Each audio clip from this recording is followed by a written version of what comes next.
wake up with you guys, I spend my day with you guys, and I go to bed with you guys. You guys are the best. The most Texas country and red dirt, plus the best of Nashville from 90s to now. It's 5 o'clock somewhere, going out of style. I was thinking out of silence, stay out of Uvalde Radio. Like so many great Texas institutions, it began as an idea, became a vision, and ended up being a legacy. The premier bank of Southwest Texas since 1907, First State Bank of Uvalde provides banking solutions, services, and products with the highest quality customer service, delivered with Southern hospitality and Texas spirit. For all your banking, loan, mortgage needs, or just to grab a cup of coffee and talk about Friday night's Coyote victory amongst the ambience and artwork, we'll be looking down the road for you here at First State Bank of Uvalde. Member FDIC, equal housing lender. Texas Farm Store backs the pack. Locally owned and operated for over 50 years at 236 East Nepal. Stop by for everything you need. Feed, seed, lawn and garden, animal health, custom mixing and grinding, tack, herbicides, pesticides, and even wild game feeders. At Texas Farm Store, our friendly and knowledgeable staff can help you with all your needs. Delivery is available. Please call for more information, 830-278-3713, and find Texas Farm Store online at txfarmstore.com. Does your health have you on the sidelines? With over 20 specialty services, Uvalde Memorial Hospital has the winner's playbook of healing. Whether it's orthopedics, oncology, pain management, podiatry, radiology, or rehabilitation, Team UMH can offer you the quality comprehensive health care you need to get back in the game of life. Call us today to learn more at 830-278-6251. Go Coyotes! Star Realty and Ranch salutes our Uvalde High School varsity Coyotes, as well as all our UHS student athletes. Your hard work, dedication, and spirit make you all stars of the game. Star Realty and Ranch are your premier real estate experts, here to provide you with all the resources and information you need to buy or sell real estate. Call to find out more at 830-261-1970 or visit uvalderealty.com. There's power in the simplest of actions. Like one neighbor helping another, where everybody looks out for everybody else. Community is everything at Medina Electric Cooperative, and we're grateful for your trust to provide the energy you need, giving you the power to power on. Medina Electric Cooperative is a Touchstone Energy Cooperative, your source for power and information. Friday Night Lights, marching bands, school spirit cheers. High school football is happening now. Auto World Uvalde is proud to support all the brave young athletes and to be a part of this wonderful Coyote fighting spirit. When you're ready to touch down on great savings on a new ride, stop by Auto World Uvalde. Test drive and let us help you find what you're looking for. Plus, get warranty forever at no cost to you. Visit AutoWorldUvalde.com today. Go Coyotes! Greetings to everyone who loves the Uvalde Coyotes. This is Mama Jan on behalf of the Tex Elliott family. Uvalde strong, we back the pack. Go Yotes! Texans team together, every red-blooded one of you, shoulder to shoulder, shaping history. We're in it for the long haul, together, and you can take that to the bank. Texan Bank, poised and ready for a future that's wide open. Member FDIC. Uvalde Chevrolet is proud to bring you official coverage of Uvalde Coyotes football. At Uvalde Chevrolet, we've devoted ourselves to helping and serving our customers to the best of our ability. We believe the cars we offer are the highest quality and ideal for your life needs. Visit our website at UvaldeChevrolet.com to search new and used vehicles. Plus, get information on specials, financing, and parts and service. Or stop by and see us at 825 East Main Street in Uvalde. Uvalde Chevrolet, Uvalde's exclusive GM dealer. Hi there.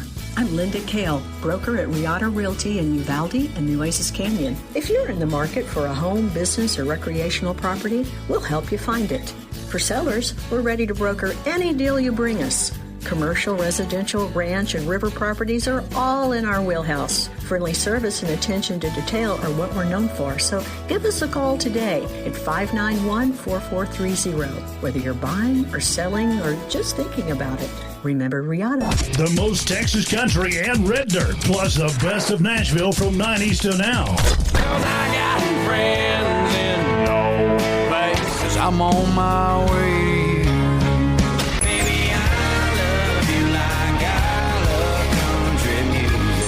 Uvalde Radio. Uvalde Radio. Welcome to the Texas Farm Store Coyote Pack broadcast pre-game show. Texas Farm Store, locally owned and operated for over 50 years. And now your host, Simon Pops Ortiz, on your official home for Uvalde Coyotes football, UvaldeRadio.net. Welcome, Uvalde Coyote fans, to the Coyote Pack broadcast on UvaldeRadio.net, live from Eagle Pass, Texas, where your Uvalde Coyotes are taking on the Eagle Pass Winn Mavericks at 7 p.m. Hello, I'm Simon Pops Ortiz, your play-by-play announcer and host, bringing you the Texas Farm Store pregame show. Like I said last week, Al Ortiz, last year's play-by-play announcer, has moved to Houston due to his job. So, this game, I will be flying solo and pulling double duty. Poor me, huh? What? But starting next week, we'll have different guest commentators join us on the Pack broadcast every week. Next week, our guest commentator will be none other than Mr. Chance Nutsi, Uvalde Coyote QB1 quarterback for the class of 2005. Chance is on the Uvalde Area Chamber of Commerce Chamber Picks shows that broadcast every Wednesday evening at 7 on Facebook Live and YouTube. We are looking forward to having Chance with us next Friday at our Coyote home opener. Also, our future color commentators will be, in no particular order, Mr. Van McElroy. Mr. McElroy, yes, the All-Pro and the Super Bowl champs with the Raiders. And also Mr. Steve Cargile. Steve was the one of the members of the 1977 Uvalde Coyote baseball championship team, state championship team. Mr. Nano Tafoya is also going to be with us, a UVA class of 97, wide receiver and cornerback. By the way, the last Uvalde team to go 3 deep in the playoffs was that team. And last but not least, Mr. Al Ortiz, the warrior from McAllen. He's going to be here. And just to annoy Al again, I'm going to repeat last week's mantra. Although no Al Ortiz, we are still aimed to please. Well, here we are, folks. We are in this beautiful facility. It's Eagle Pass. It's Eagle Pass Memorial Stadium. We are so excited. We are going to really, really enjoy this game. It's going to be a tight game. Remember, this was last year's memorable game where it was a miracle finish for the Coyotes, and I'm really sure that Winn is going to be just as eager to get revenge this year as we were able to just gut punch them and pull the victory out at the last minute. Okay, so let's get started. Looking at last week's game, this week's game feels more like it's the first game of the season. Last week's game was just an anomaly. It was weird. The Coyotes lost to the San Antonio Jefferson Mustangs 25-14 at the Alamo Dome, and everything that could go wrong went wrong for our team. The team seemed out of sorts from the start, and they didn't really get in sync until midway through the third quarter. In our analysis of the game, we noticed several factors that contributed to the loss. First off, we lose our starting quarterback, our senior quarterback, who has started the previous 2 years. He was injured in the second offensive series of the game. And then we had Jet Flores come in at quarterback. He did an outstanding job, but it took him a while to get into the rhythm. And it's understandable. He is a sophomore. This was his first varsity game, and he has a different skill set than Brody. And the offense was geared towards Brody's strengths. The offense was not just it was just not adjusted until the halftime. That's the first time they had an opportunity to really make some adjustments to go ahead and get Jet going with the things that he could do and he could do well. So it was just the offense really didn't get going until the middle of the third quarter. And on defense, let's just face it, Jefferson's offensive line was huge. They were so much bigger than our defensive line, and we were not familiar with their very unique offensive scheme. Even so, our defense was able to keep us in the game until the very last play of the first quarter. That was, oh my God, it was really, that's when I say that home cooking came in, and home cooking is real. Refs are human, and they should be commended for their service to the game. But the reality is that that often they do favors or they favor the home team. On that last play of the first half, we gave them a freebie by calling a timeout. And here's where home cooking comes in. Right before we called timeout, their quarterback signaled a timeout to the back judge, which should have been a penalty since they didn't have any timeouts left in the half. This penalty would have caused the clock to run out and the half to end. But instead of penalizing the Mustangs, they charged us with a timeout because we did call a timeout, but after he had already signaled for the timeout. And because of that, they were able to run that last play, and they scored, and they went up 18-0. There were other calls that were very iffy also, but, you know, we're not going to dwell on the negative. It's just part of the game. Which brings us to our last point as far as the summary of that last game.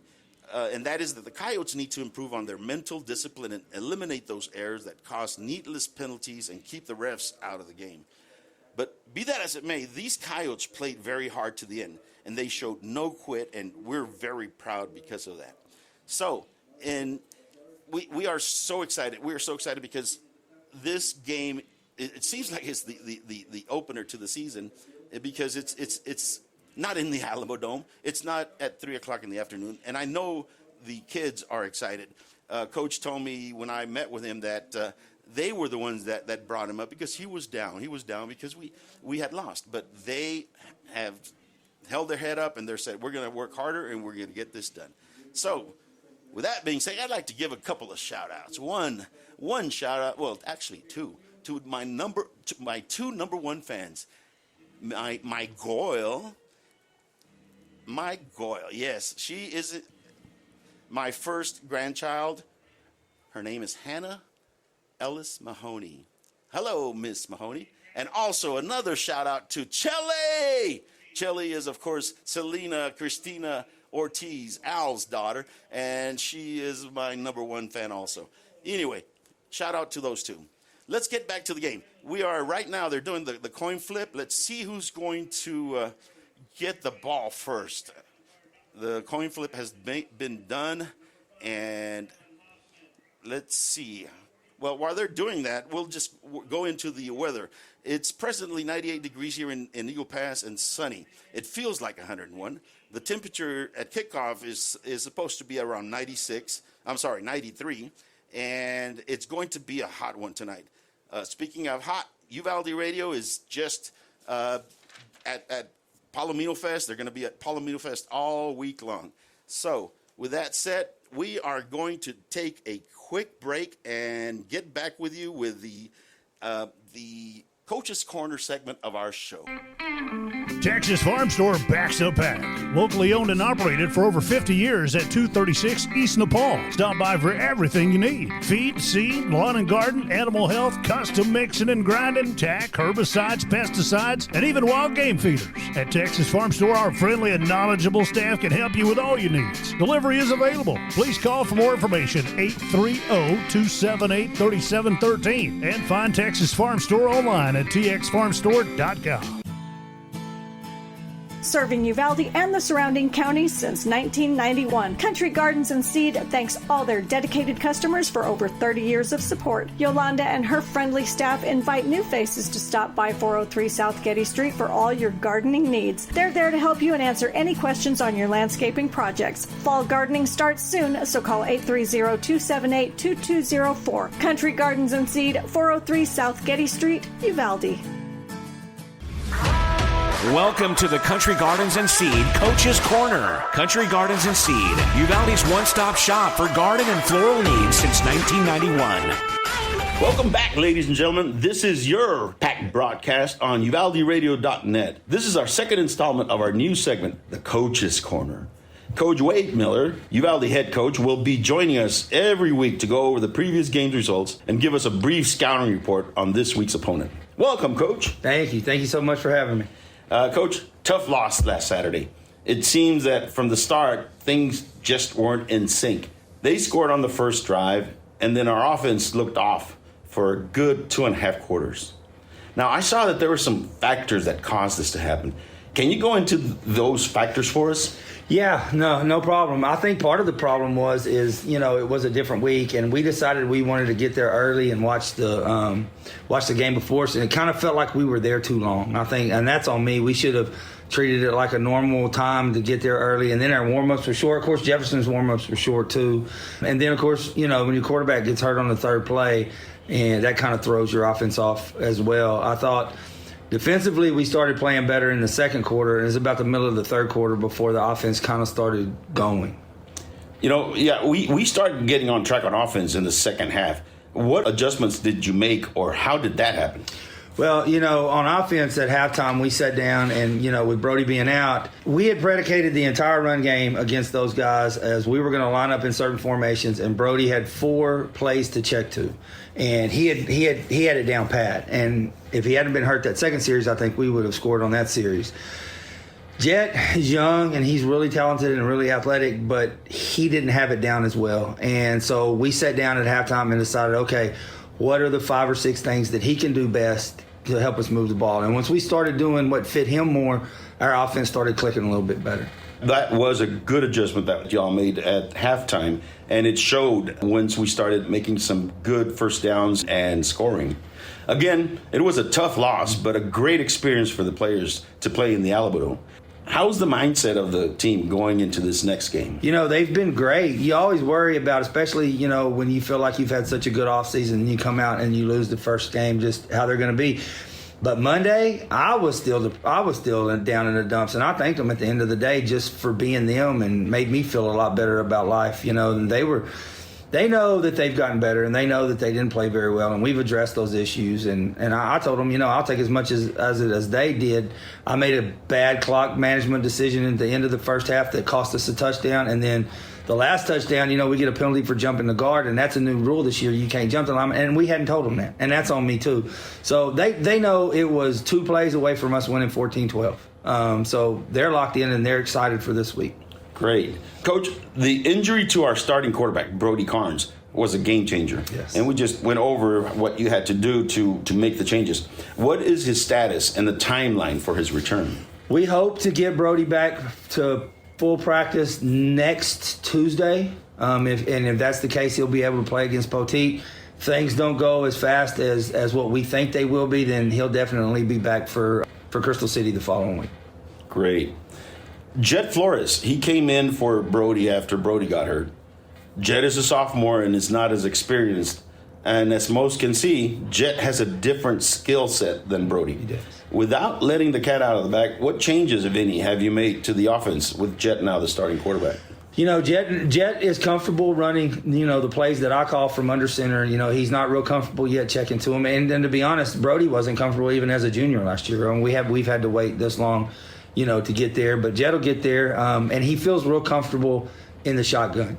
We're not necessarily adding plays, just different ways we've run them with different formations. So, what is Brody, 6'3", and Jet's about 5'7", so we can get him a little bit further away from the line of scrimmage and maybe see open receivers and things like that. And, with Jet, even a lot of times when he doesn't know exactly what he's supposed to do, he's so dynamic that there's plays he makes where, you kind of hope they don't get open, so he just takes off. Yeah. So, we're things like that with him, and he's going to be unbelievable, and he's already a great leader, so we're excited about him.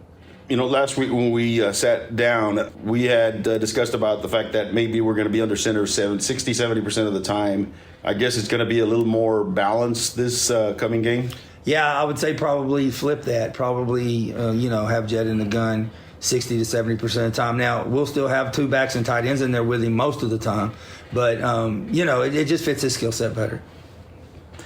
Looking at our next opponent, give us a brief scouting report on the Eagle Pass. Winn is a lot the same every year. You go back and watch films from those guys 2 or 3 years ago, and, they're fairly good sized up front. They like to run the ball. Thank goodness it's a normal offense and it's not the double tight stack eye we saw last week. They're trying to run the ball, get yards on the ground. I don't think they throw it quite as well as they did last year. And then defensively, they're going to run their 4-2-5, and they're going to play deep coverage and keep everything in front of them. You know, what did we beat them by 6 last year? It's going to be the same type of game with those guys this year. Do they have a new personnel, a new quarterback? They did. Both their quarterbacks graduated. The kid that starts, he's been the backup since he was a sophomore. He's a senior this year. And then they'll rotate another kid in who throws a little bit better and maybe a little faster, but not near the experience. He actually was one of their safeties last year. And then they've got a really talented young running back. He's a sophomore, and he's a big kid. He looks a lot like our guy, Abraham. He looks a lot like Abraham. And once he gets a head of steam going, you know, he goes. And, you know, talking about Abraham, you know, last week I felt bad for the kid because he was averaging 5.5 yards a carry. But when you're down 3 scores and you know the other team is going to get first downs, I felt like if we would have kept it within a 1 or 2 score game, that guy would have had 100, 150 yards rushing last week. And, you know, I did notice that Jefferson was tiring out in the second or the third and fourth quarters. And then I think Abraham would have really made a big difference when they started falling like flies. Yeah, no, I agree. He's one of those guys that is going to get better as the game goes on, as other people get tired because, first of all, he's in such great shape and he's such a big kid.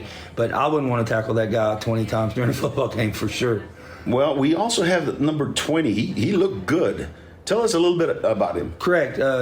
Jared Martinez, he's a sophomore as well. And they have a lot of the same characteristics. He runs tough. He not quite as fast as Abraham.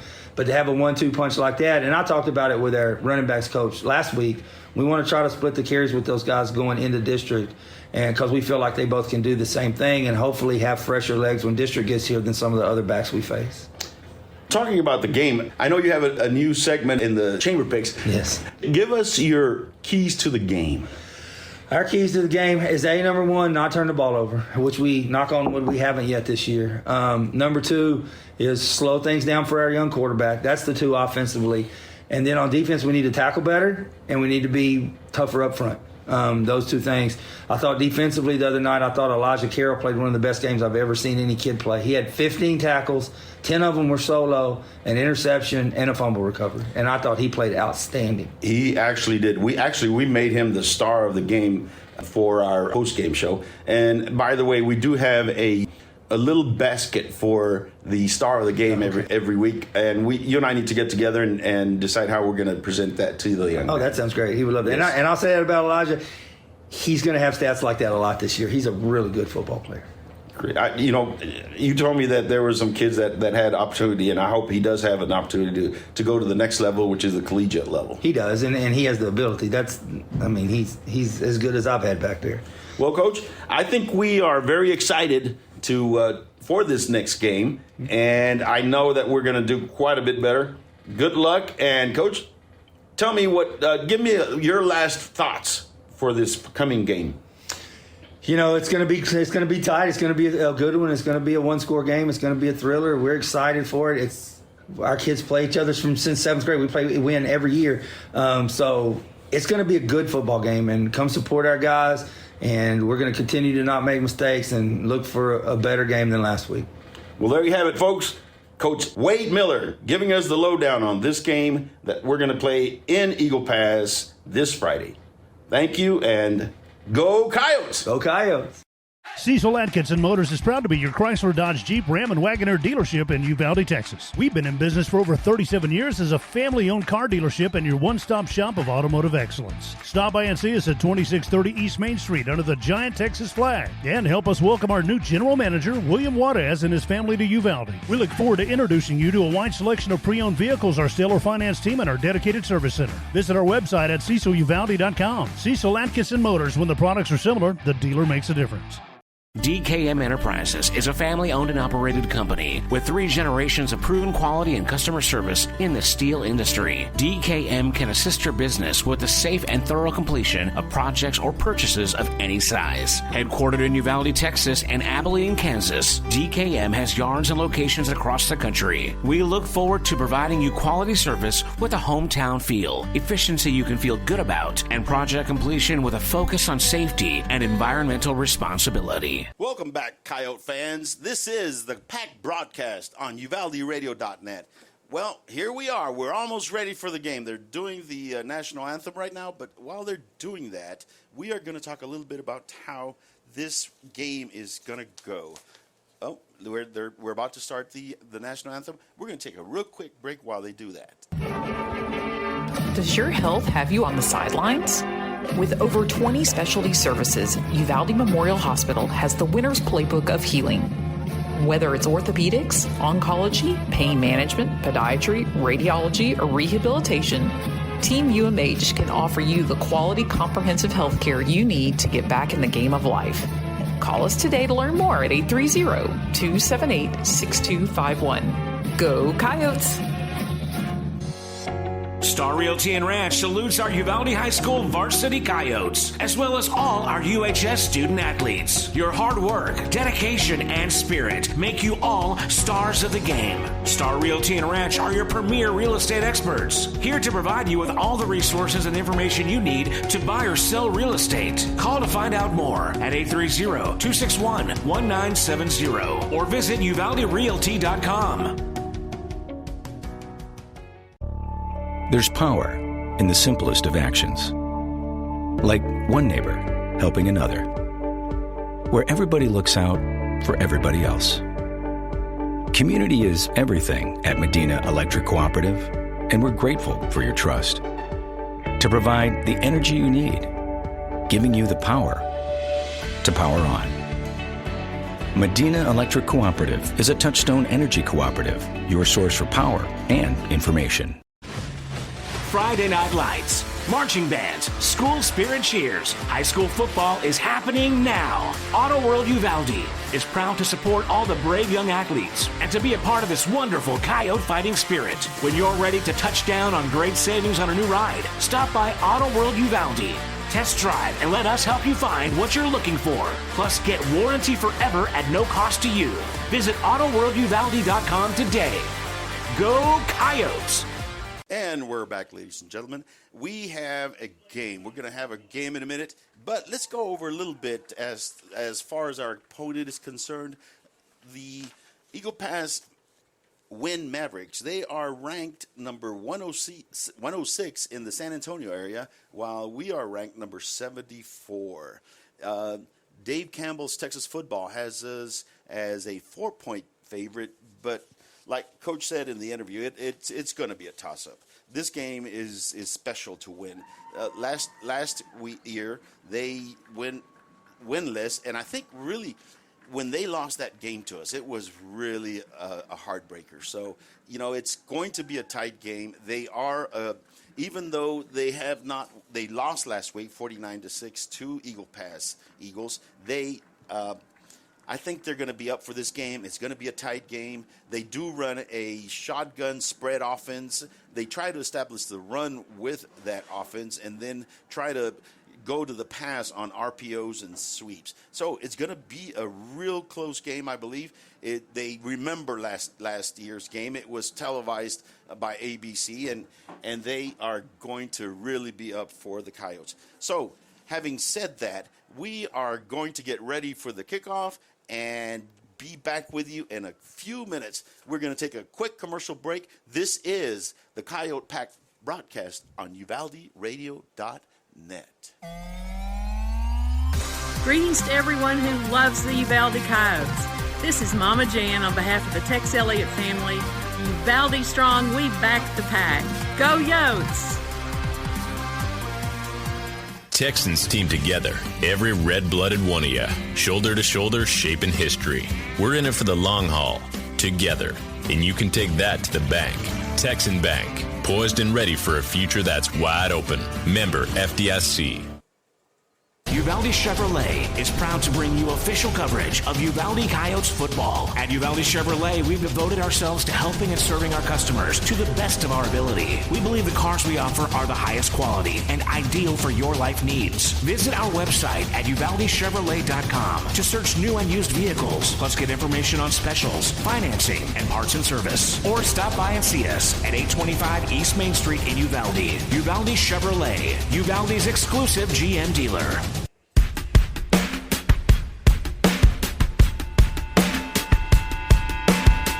It's time for Coyotes football. Presented by Auto World Uvalde, Cecil Atkinson Motors, Country Gardens and Seed, DKM Enterprises, First State Bank of Uvalde, Medina Electric Cooperative, Riata Realty, Star Realty and Ranch, the Tex Elliott family, Texas Farm Store, Texan Bank, Uvalde Area Chamber of Commerce and Visitor Center, Uvalde Chevrolet, Uvalde Memorial Hospital, and Vulcan Materials Company. And now, your host, Simon Pops Ortiz. This is the Coyote Pack broadcast on your official home for Uvalde Coyotes football, UvaldeRadio.net. And we're back, ladies and gentlemen, and the game has started. The Coyotes did kick off, and it looks like DeVere Willis, our kicker from last year, has gotten a better and a bigger and a stronger leg. He kicked it to the 2-yard line, and they were able to advance it to the 9-yard line. That's where Eagle Pass will start the play. First quarter, they are up at the line. It's shotgun formation, running back to the right, 2 wide receivers on each side. He hands it off on a dive, and the young man will get 2, 3. He's going to get a good 5 yards. Again, the Coyotes it was a gang tackle, but they were able to push the line further back. One of the things that the Coyotes need to improve on is to be able to stay low and keep from being driven back. They were driven back 5 yards, so it's now 2nd down and 5 at the 15-yard line, with the ball going from the left to right. They're coming up to the line. Again, it's going to be a shotgun formation. 2 wideouts to each side, 2 tight ends, 1 slot back, 1 running back to the left. The ball is snapped, and another dive. They're going to try the same dive, and the young man is going to get the first down. He has 6 yards. He was able to bounce to the outside. We need to keep that edge. He was able to bounce to the outside, and our number 0, Antonio de la Garza, was able to come in and tackle him for a 6-yard gain. It was enough for a first down. It's going to be 1st and 10 at the Eagle Pass 21-yard line. They are going to try to, like we said, they're going to try to establish the run, and they're not going to quit running until we stop them.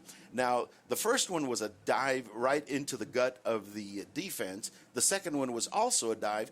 The first one was to the 2-hole. This one was to the 3-hole, the other side, and they were able to bounce it outside. Again, double wideouts, 2 tight ends, 1 running back. They hand out. No, he faked the handoff. Great play by our Coyotes.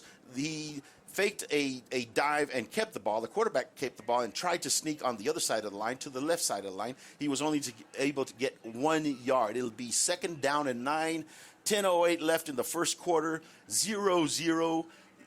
The Mavericks, I'm so used to calling them Eagles. The Mavericks have the ball. They are in their first possession, their first series. It's 2nd down and 9 on the 22-yard line. They are coming up to the line. They have a very peculiar-looking formation. They have 2 wideouts and 2 running back. There we go. No, the quarterback was able to get the ball and sprint to the right. He was able to get 5 yards. It's going to be 3rd down and 3. So he got 6 yards. We need to set that edge. He was able to do a power sweep. He just got the ball. Everybody went to the right, to the left, and he was able to get to the edge and be able to get 6 yards. So it's going to be 3rd down and 3 at the Mavericks 28-yard line. 28-yard line. They're up on the line. Shotgun formation, 2 wideouts, 1 slot back. It's another sweep to number 20, and he is able to get right at the marker. Yes, they're going to call it a first down. He was able to get to they're just running power sweeps. That time it was a power sweep to number 20. Number 20 is their big sophomore running back, Luis Flores.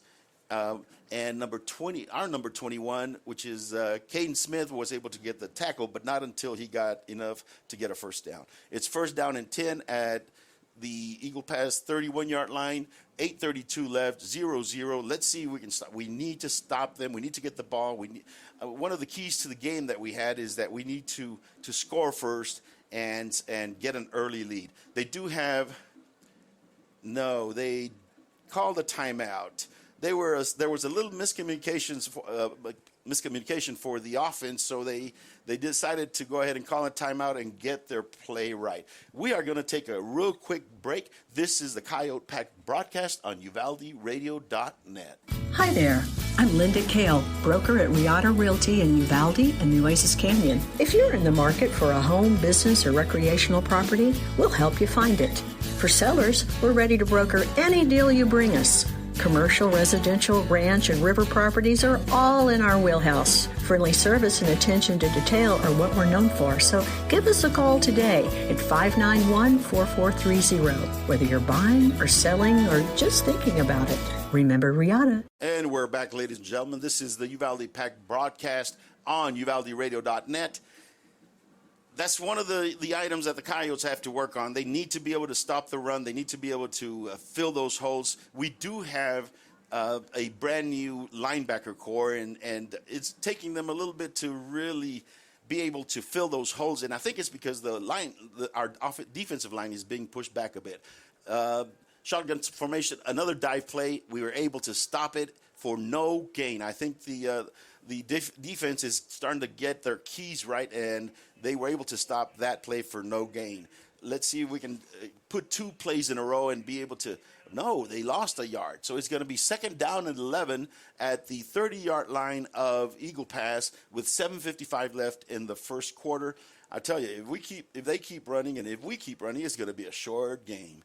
They are out on the line, one wide out each side, two tight ends, one running back, and he throws for a deep pass.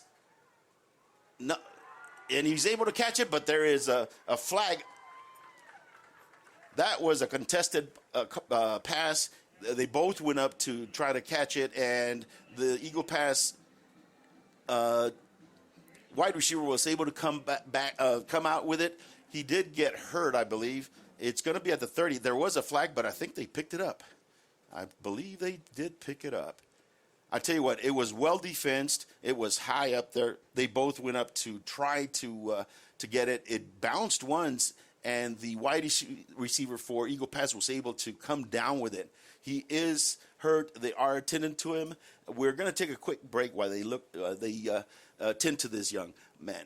This is the Coyote Pack broadcast on UvaldeRadio.net. Cecil Atkinson Motors is proud to be your Chrysler, Dodge, Jeep, Ram, and Wagoneer dealership in Uvalde, Texas. We've been in business for over 37 years as a family-owned car dealership and your one-stop shop of automotive excellence. Stop by and see us at 2630 East Main Street under the giant Texas flag. And help us welcome our new general manager, William Juarez, and his family to Uvalde. We look forward to introducing you to a wide selection of pre-owned vehicles, our stellar finance team, and our dedicated service center. Visit our website at CecilUvalde.com. Cecil Atkinson Motors, when the products are similar, the dealer makes a difference.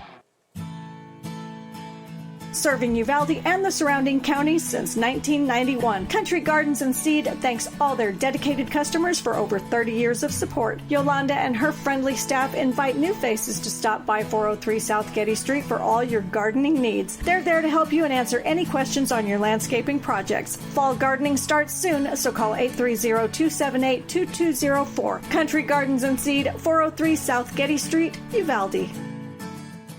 We're back, ladies and gentlemen. The young man is being helped off of the field. He was number 9 for Eagle Pass, Jonathan Salayandia. He came down awkward when he came down with the pass, but he was able to catch the pass, and they were able to bring it all the way down to the Uvalde 31-yard line, to the Coyote 31-yard line. It's 1st and 10 at that point. It is a little frustrating because we did stop him. We did have him stopped, but they pulled out that pass and were able to catch it downfield. It's 1st down and 10. They are up to the line. 2 wide receivers to the left. They are going to run to the number 20, a dive to the left side, and he is a big boy. We needed the whole pack of Coyotes to be able to bring him down. He was able to drive all the way to the 25-yard line. It's going to be 2nd down and 4 at that point. It was just a big push that he did. He's a big young man. He's a strong young man. It took a pass of the Coyotes to be able to bring him down. We need to be able to keep that line. We need to be able to win at the line of scrimmage so that we can allow our linebackers to come up and hit him before he gets ahead of steam. Again, up in the line, double backs. He will get the second back got the ball. They faked it to number 20, and everybody went to him. They were able to hand it to the second back. It was a crisscross, first to the left and then to the right. The second running back was able to get about 6-7 yards. It's going to be 1st and 10 at the Coyote 17-yard line. Again, we need to stop that rush. We need to stop all that running. Our defense has to come up with some kind of scheme where they can control the line of scrimmage and be able to stop them from making those 5 and 6 yard gains. Double running backs. They give it to the number 20, who is their star back. He goes to the left and is able to secure the corner and get a 4-yard gain. A 5-yard gain is going to be a 2nd down and 5 at the Coyote 12-yard line. 2nd down and 5, 12-yard line, 5:30 left in the first quarter. The score is 0-0. The Coyotes need to make a stand right here. They need to be able to keep these Mavericks from scoring. They need to be able to push that line back and be able to control the line of scrimmage.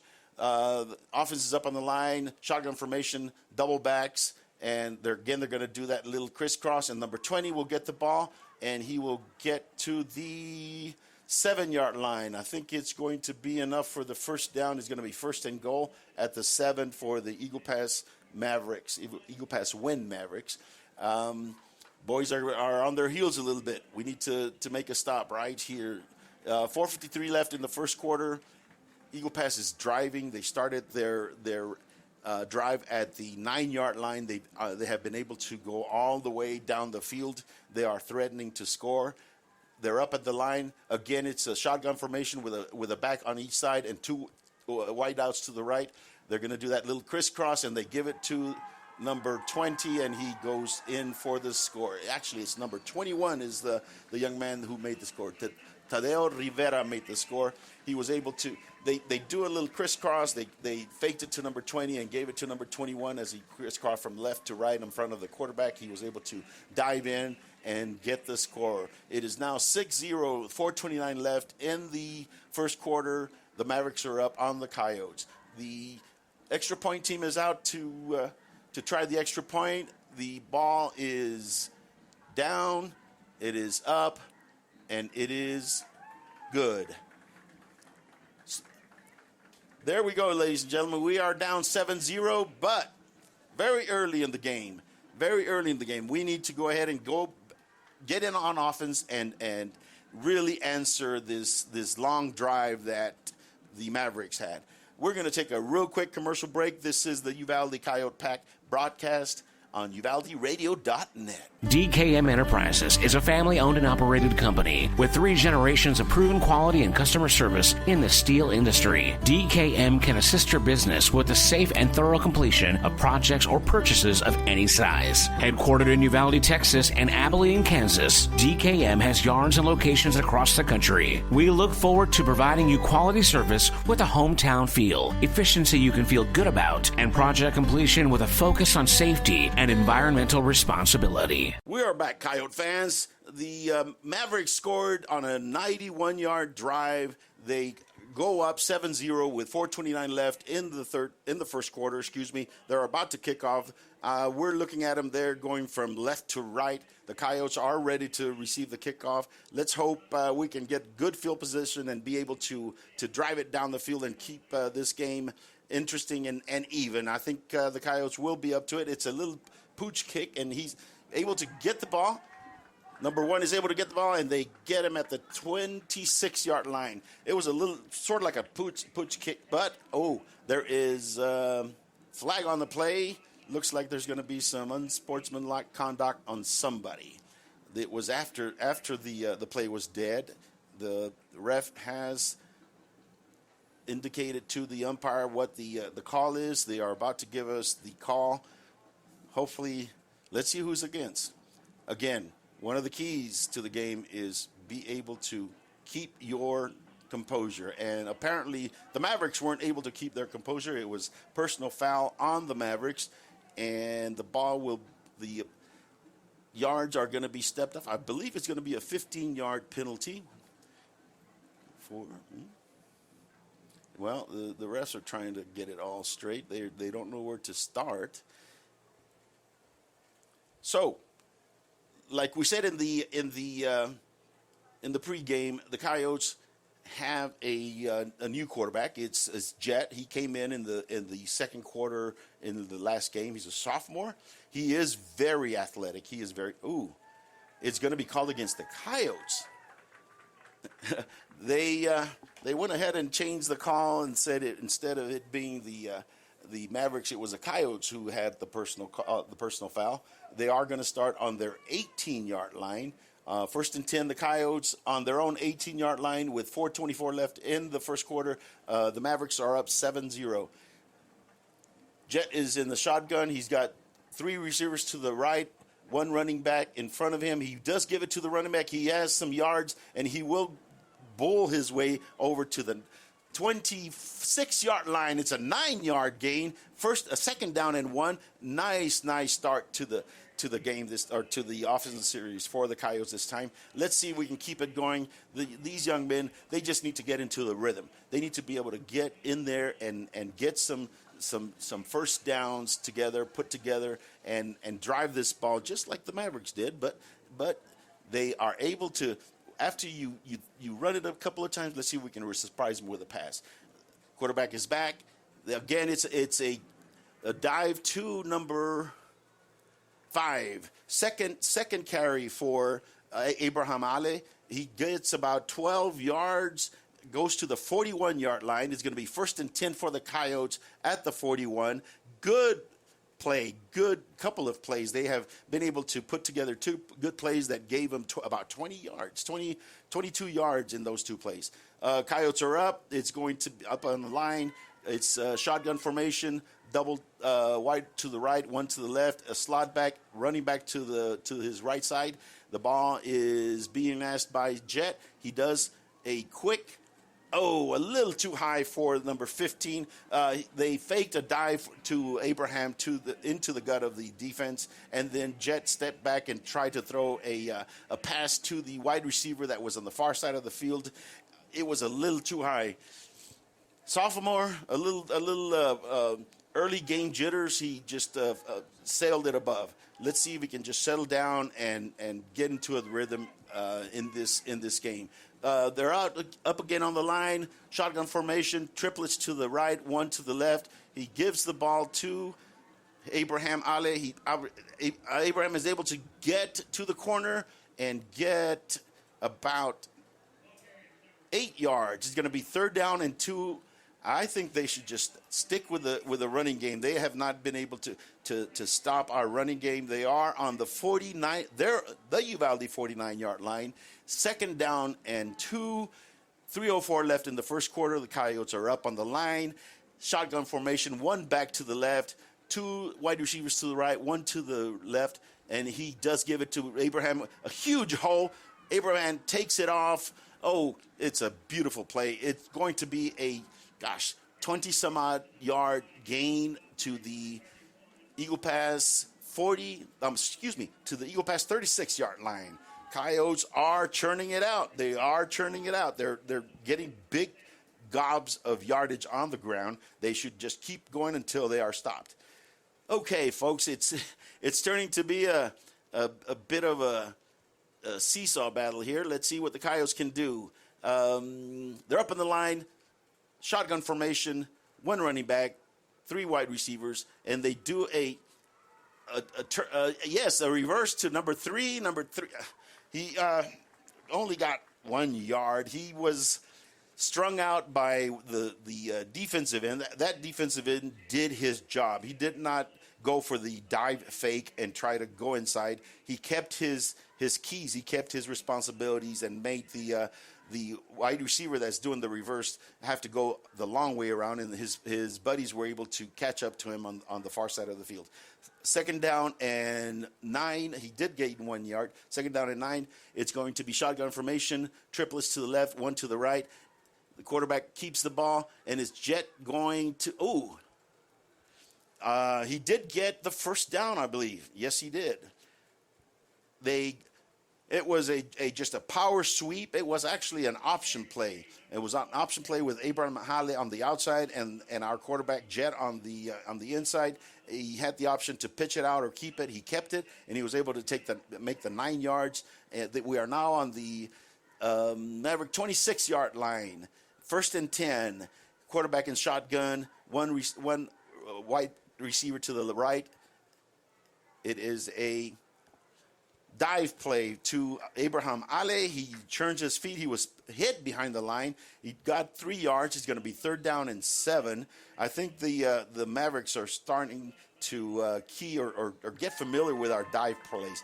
Well, let's see if we can come up with a deviation from that dive play where we can surprise them with a fake dive and a sprint out by Jet. He does have the athletic ability to get outside and get gone. Okay, Jet is back in the shotgun formation. Abraham Ali to his right, triplets to the left, one wide receiver to the right. 2nd down and 7. He fakes a good play. He faked a dive play, and then he threw it to the flat to number 15. He was able to get enough yards for the first down. It is going to be 1st and 10 at the Eagle Pass 12-yard line, 13-yard line. 13-yard line. It's going to be 1st and 10 for the Coyotes at the 13-yard line. We're up in the line. We're going. We've got business to attend to. The quarterback is in the shotgun. Triplets to the left. There is a timeout called, an official timeout, I believe. The ref is going to give a warning, I believe, to our side about having people far enough back, I believe. Yep. He is telling us you need to stay further back from the line, from the sideline. So it's, I guess, our first warning. I believe it is. There is a big discussion going on with one of our coaches and one of the ref officials, and I don't know. They are. Looks like the coach gave the official a cell phone, and he's talking on the cell phone to somebody. Might be talking to somebody upstairs. Anyway, it's going to be 1st and 10 at the 13-yard line. Coyotes are driving. They started the drive at the 18-yard line. Shotgun formation, triplets to the left, one to the right, running back to the right of Jet, and they're going to do that little option play where he tries to get to the corner. He does get to the corner, gets 7 yards. Is going to be 2nd down and 3 at the 5-yard line. Coyotes are driving. They're getting positive play on each play. It's going to let's just punch it in. That's all we need. We need to get this score tied up. It's 28 seconds in the first quarter. The Mavericks are up 7-0, but we are driving. We are on their 6-yard line. 6-yard line. The Coyotes are up on the line. Quarterback in shotgun, doubles to the right, one to the left, and it's a pure. It was a pure dive, but the defensive nose tackle was able to penetrate and get Abraham Ale at the ankles, which is the best part to get him because Abraham is a big guy, and he was able to basically trip him with his helmet. So it was a very short gain to the 5-yard line. It's going to be 3rd down and 3. 2 seconds, 1 second. It is the end of the quarter. Ladies and gentlemen, at the end of the first quarter, the Mavericks of Eagle Pass are up on the Uvalde Coyotes 7-0, but the Coyotes are driving. We're going to take a quick commercial break and be right back with you. This is the Pack Broadcast on UvaldeRadio.net. Texas Farm Store backs the pack. Locally owned and operated for over 50 years at 236 East Nepal. Stop by for everything you need. Feed, seed, lawn and garden, animal health, custom mixing and grinding, tack, herbicides, pesticides, and even wild game feeders. At Texas Farm Store, our friendly and knowledgeable staff can help you with all your needs. Delivery is available. Please call for more information, 830-278-3713. And find Texas Farm Store online at txfarmstore.com. Does your health have you on the sidelines? With over 20 specialty services, Uvalde Memorial Hospital has the winner's playbook of healing. Whether it's orthopedics, oncology, pain management, podiatry, radiology, or rehabilitation, Team UMH can offer you the quality comprehensive health care you need to get back in the game of life.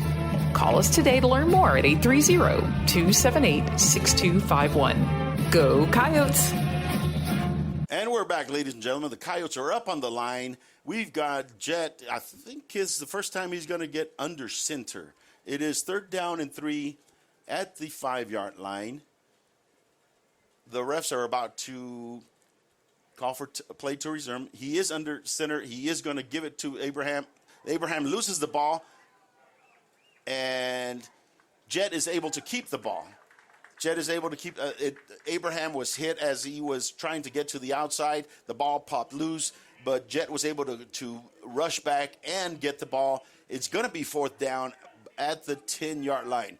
Well, it was almost a turnover. We didn't have a turnover last week, but and we didn't have one this time. We were lucky to dodge that bullet. Looks like the Coyotes are going to go for it. It's not going to be the field goal team. It's the Coyotes themselves. The offense is out, so it's going to be Jet in shotgun formation, and the Mavericks have called for a timeout. They want to make sure that everybody's on the right page as far as their defense is concerned. We're going to take a quick break. This is the Coyote Pack broadcast on UvaldeRadio.net.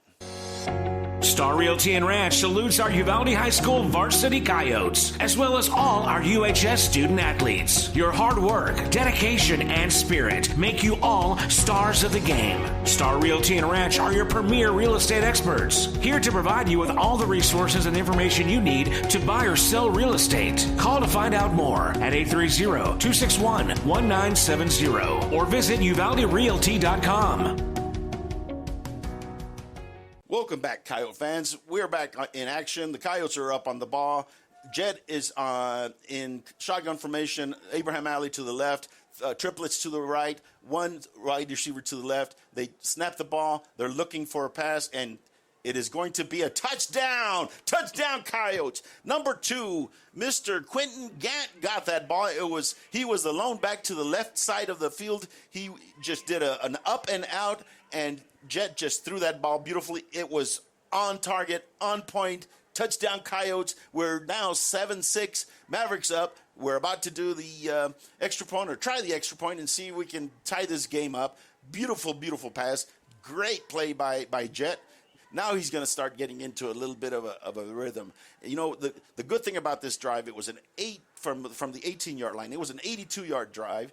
It gave our defense a bit of a rest, and more importantly, I think it gave the coaches a time to be able to talk to the defense and make a few adjustments to see if we can stop this running attack that the Mavericks have. The Coyotes are up in the line. Jet is the holder. Ball is back. It's placed. It's up, and it's good. The score, 7-7, 11-11 left in the second quarter, all tied up. Uvalde Coyotes, Eagle Pass Mavericks. We are going to take a quick break and be right back. This is the Coyote Pack broadcast on UvaldeRadio.net. There's power in the simplest of actions. Like one neighbor helping another. Where everybody looks out for everybody else. Community is everything at Medina Electric Cooperative, and we're grateful for your trust. To provide the energy you need, giving you the power to power on. Medina Electric Cooperative is a Touchstone Energy Cooperative, your source for power and information. We're back, Coyote fans. It was a nice drive, 82 yards. I don't know how many plays, but we scored 7 points. It's now 7-7, 11-11 left in the second quarter. The Coyotes are about to kick off from the 40 to Eagle Pass. I was very impressed with DeVere Willis. His kickoff was phenomenal. It was not only long, it was high. It gave his teammates time to get downfield. Let's see if he can repeat that awesome kick. The ball is up, and it's on its way. It is going to come down at the 4-yard line. He is coming straight up the field, and we get him at the right at the 25-yard line, 26-yard line. That's where the Mavericks will start their second series on the 26-yard line. It's going to be very interesting to see if the Coyotes have made some adjustments or have made some substitutions to see if we can keep the Mavericks from driving down the field with their rushing attack. They have a big boy. We need to be able to stop them and get off the field so we can stay very, very fresh.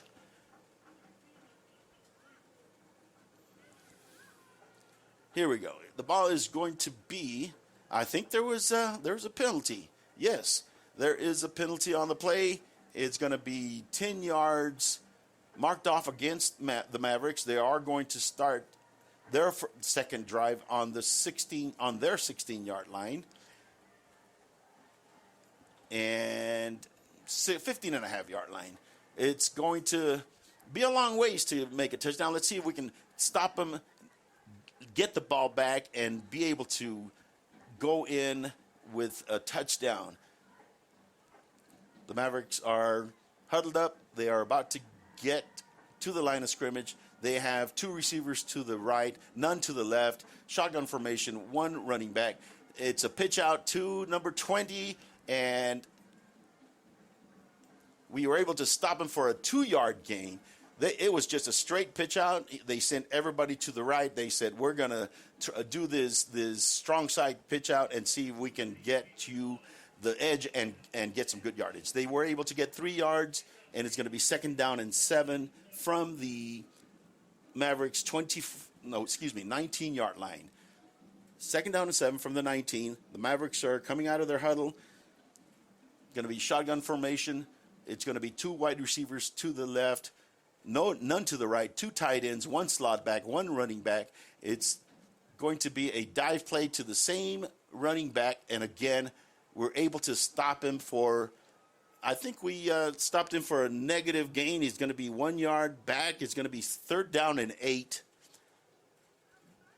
Let's see where they place the ball, ladies and gentlemen. And as far as the tackle, it was a gang tackle. It was everybody just nose to the ball, and let's get this young man out, because I tell you, he's a big boy. You need a gang to get him down. Okay, 3rd down and 8 at the 18-yard line. The Mavericks are in the huddle. They're coming out of the huddle. 1 wide receiver to the left, 1 wide receiver to the right. Shotgun formation, 1 slot back to the right, and the running back to the right of the quarterback. Motion to the wide receiver, and they give it to, he has some speed. Number 20 was able to get to the outside. It was a misdirection play. They faked a dive to the left, and then they ran the number 20 they faked a dive to the right, and they ran the number 20 to the left. And there seems to be a flag in the play. No wonder they made such a big gain. It was holding on the offense. Yes, it is. It's holding on the offense.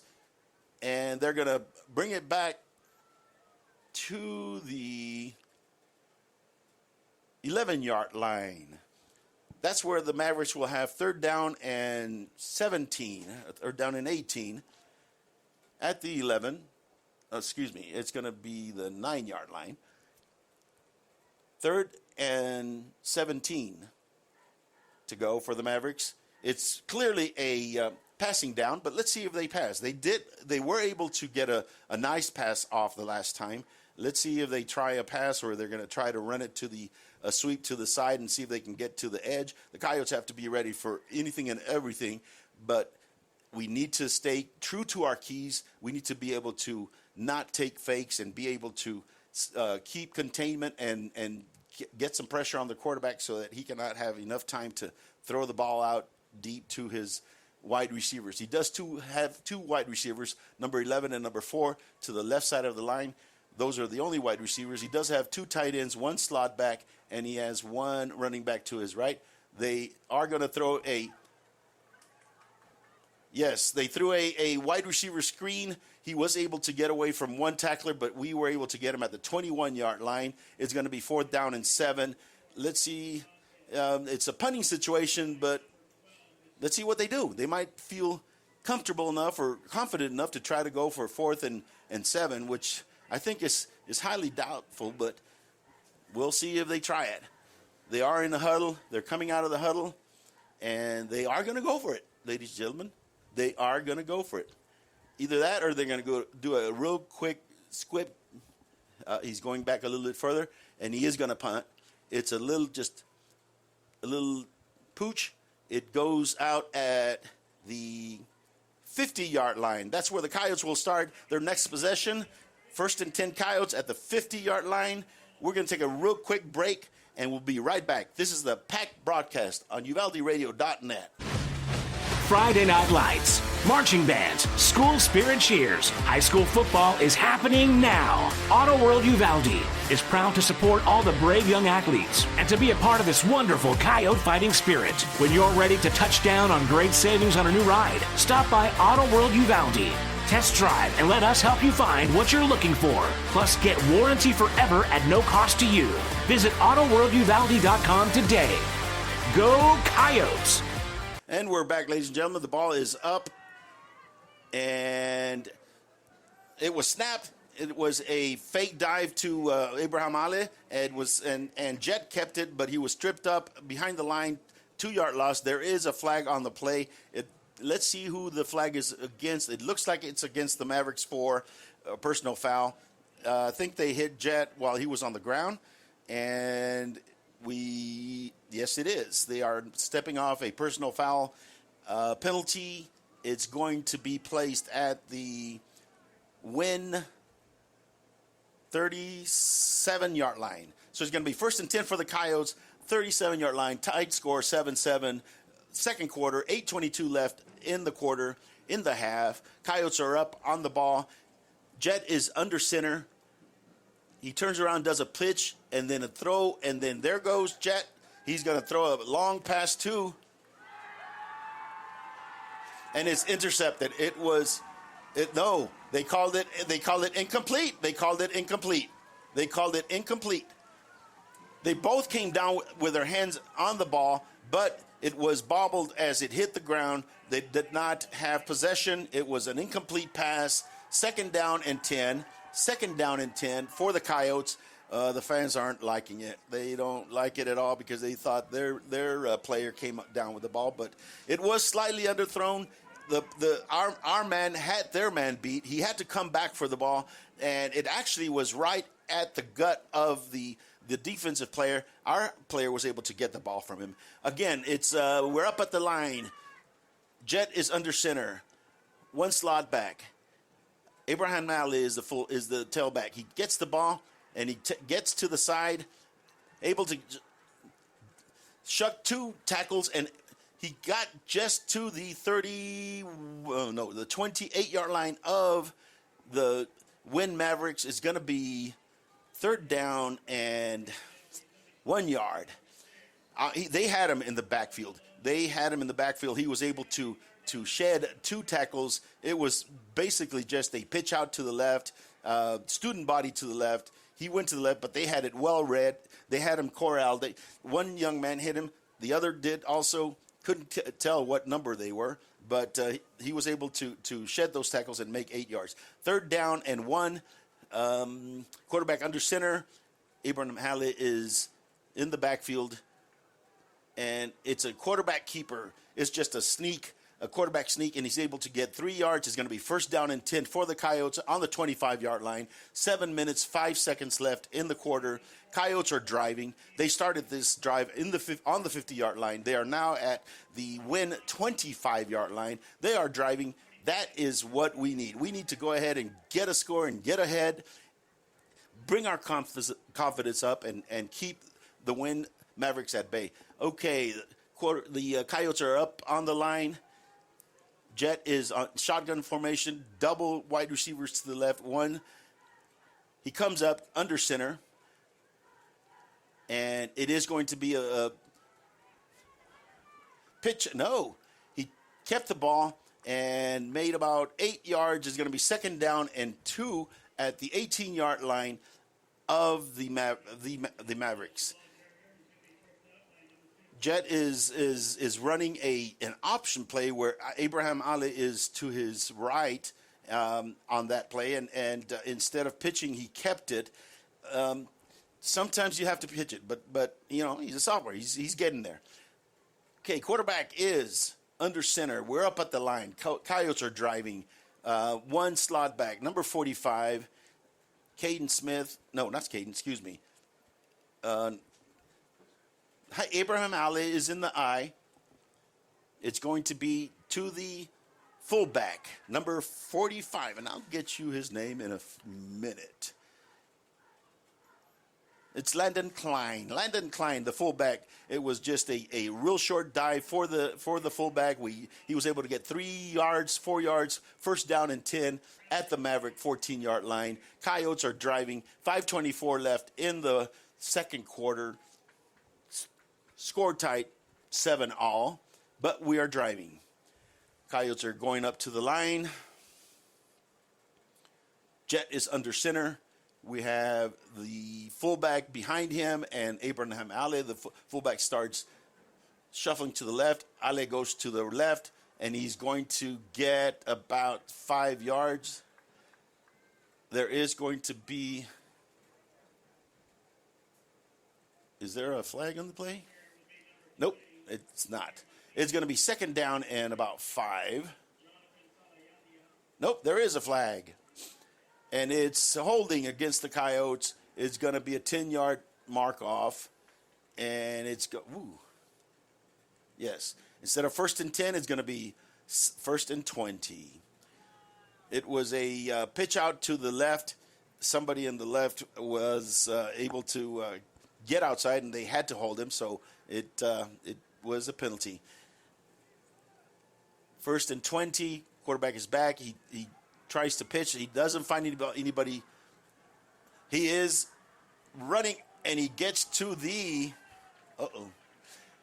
He gets to the 9-yard line. Is going to be second down and 5. Second down and 5. Jet went back to pass, saw nobody open, and decided to take off, a scrambling quarterback that he is, and he was able to get 15 yards. It's going to be second down and 5 at the 8-yard line of the Mavericks. The Coyotes are up in the line. Jet is in shotgun formation. Abraham Hadley to the left. Triplets to the right. One to the left. He looks to... He is scrambling. He's scrambling. Oh! That was a dangerous play. The young Jet tried to jump over the tackler. He was not able to. He was flipped a bit, but luckily he came down on his back instead of his head. It's going to be third down and 4 at the 6-yard line. Okay, we have a change of personnel by the Coyotes. Don't know what the change is. Let's see who's quarterbacking. It's going to be a wildcat formation with Abraham Ali taking the direct snap on shotgun formation. He gets the ball, he takes it to the right, and basically walks in. Touchdown Coyotes! Touchdown Coyotes! It's 13-7 Uvalde. That was a beautiful play. I don't know how they got him off guard, but they just crushed the right side of the line, and basically Abraham Ali could have just, number 5 could have just skipped into the end zone backwards. 13-7 Coyotes, 3:12 left in the second quarter. We're about to try the extra point. Number 4, Jet is the holder. The ball is back, it's placed, it's up, and it is good. Ladies and gentlemen, the Coyotes are up 14-7 on the Eagle Pass Eagles, but wait a second. There is a flag on the play, some dirty laundry. Let's see what the ref says is the call, and it seems like it's against, yes, it is. It is against the Mavericks. I think the Coyotes are going to bring back their regular offense, and I think they're going to try to make a 2-point conversion to go up 15-7. Let's see if they can convert on this 2-point attempt. Jet is back as no. They're gonna try the same. Yes, they were gonna try the same wildcat formation with Abraham Ali in the back in the getting the direct snap, and the Eagles said, "We've seen enough of that. We need to call a timeout and see how we're going to defend this extra point, the 2-point conversion, because last time he was able to skip into the end zone." We're going to take a real quick break. This is the Uvalde Pack a Cat on UvaldeRadio.net. Greetings to everyone who loves the Uvalde Coyotes. This is Mama Jan on behalf of the Tex Elliott family. Uvalde strong, we back the pack. Go Yotes! Texans team together, every red-blooded one of you, shoulder to shoulder, shaping history.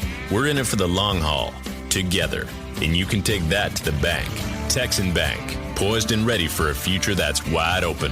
Member FDIC. And we're back, Coyote fans. After the timeout, the Coyotes decided, well, we're going to go ahead and just try do the extra point, get ahead 14-7, and they are in formation. Jet is the holder. Ball is down. It is up. It is good. Coyotes 14. The Eagle Pass Mavericks 7. First time we're ahead in this season, and it feels good.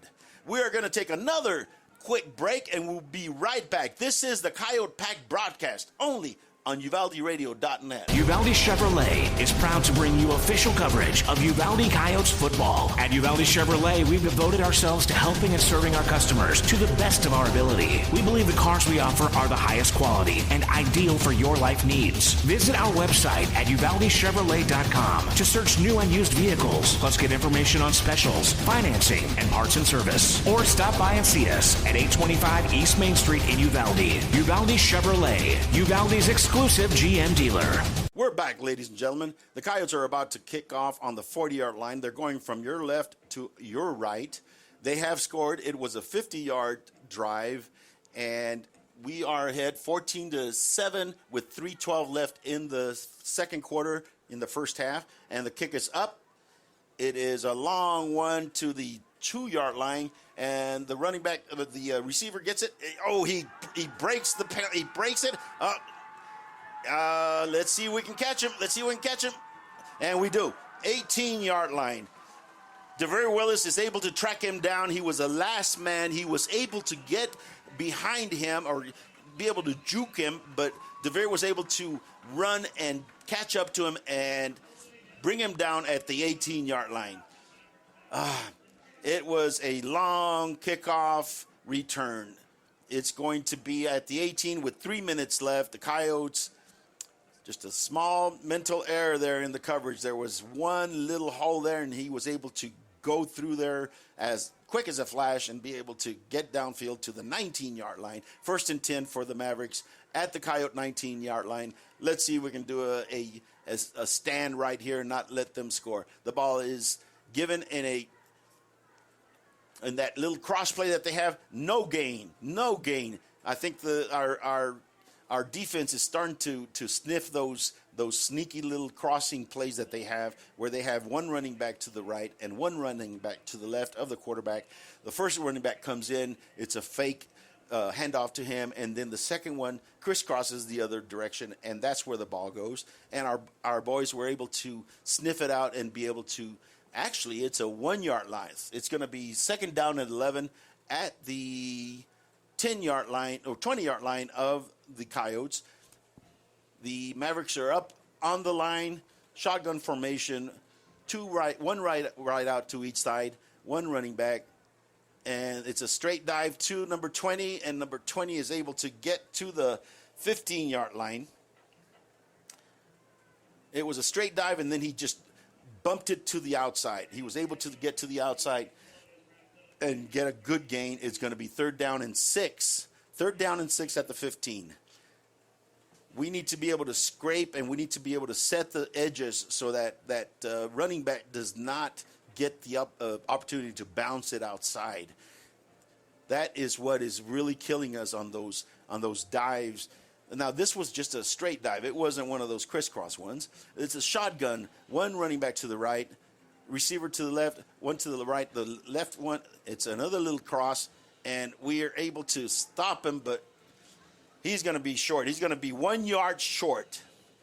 We had our hands on him 3 or 4 yards before that, but he was able to drag that tackler with him and make it to the 10-yard line. It's going to be 4th down and 1 minute and 6 seconds left in the first half, second quarter. And they are at the 10-yard line with 4th and 1. Critical play. We need to make them just stop. Come on. Oh, yes. And the Coyotes not only stopped him, but they pushed him back. It was 3 or 4 yards back. The tackle was made 3 or 4 yards back. It is Coyote football on the 14-yard line. It is Coyote football. They stopped that 4th and 1. They not only stopped, they pushed him back. Coyotes will start their possession now at their own 12-yard line. There's 49 seconds left in the half. I don't know how much they can do in that amount of time. But you never know. Riverboat Wade loves to gamble once in a while. Let's see what he has up his sleeve in this last 49 seconds of the first half of this game. It's shotgun formation. The ball is back. Jet looks to the right, and he throws to the left, and it is to number 47. Our there is a flag on the play. That was just a sprint out to the left, to the right by Taylor Massey. He was able to get the ball and take it down to the 30-yard line, but there was a late hit, a personal foul, and I think he's going to give the Coyotes another 15 yards. Let's see how much yardage they get on this penalty. The Mavericks are basically it's what we talked about. You got to have discipline. You have to play within your emotions. You can't let that get to you. Hey, but it's good for us. Coyotes are up on the line. 41 seconds left. 1st and 10 on their own 45-yard line. Jet is in shotgun. Triplets to the left. 1 receiver to the right. 1 running back. The ball is back. He sprints to the left, and he's going to be corralled at the 40-yard line for a 5-yard loss. There was nobody open. He tried to bring the ball down and go, but he was not able to make the extra move to avoid the tackler, and he was. And there is laundry on the ground. It is against the Coyotes. It is going to be about 10 yards, 15 yards. I did not see what the call was. It is a 10-yard. It's holding. 10 yards is going to be 1st and 20 from the Coyote 35-yard line. 31 seconds left and counting. Score is Coyotes 14, Mavericks 7. Coyotes are up in the line. It is on the line. It is shotgun formation, 2 wide receivers to the right, 1 to the left, the running back beside, and it's going to be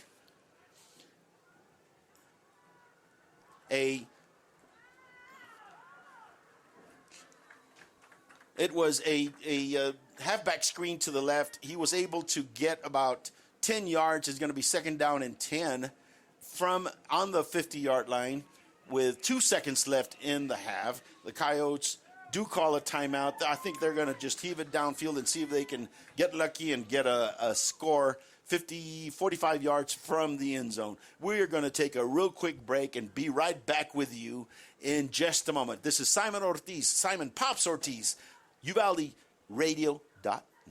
Hi there. I'm Linda Kale, broker at Riata Realty in Uvalde and Nueces Canyon. If you're in the market for a home, business, or recreational property, we'll help you find it. For sellers, we're ready to broker any deal you bring us. Commercial, residential, ranch, and river properties are all in our wheelhouse. Friendly service and attention to detail are what we're known for, so give us a call today at 591-4430, whether you're buying or selling or just thinking about it. Remember Riata. And we're back, ladies and gentlemen. This is going to be the last play of the first half. It's 2 seconds left. The Coyotes have the ball on the 45-yard line. It's 2nd down and 10. The Coyotes are up 14-7 on the Mavericks. Jet is in the shotgun. He goes back. He throws a little hook and ladder, and there goes number 5 to the 28-yard line with the time running out. It's the end of the first half. Coyotes up 14-7. The Coyotes are moving the ball. They are moving the ball, and they did make a great stop there at their own end of the field. We're going to take a real quick break. We're going to take a break, and then we'll be right back with our halftime show.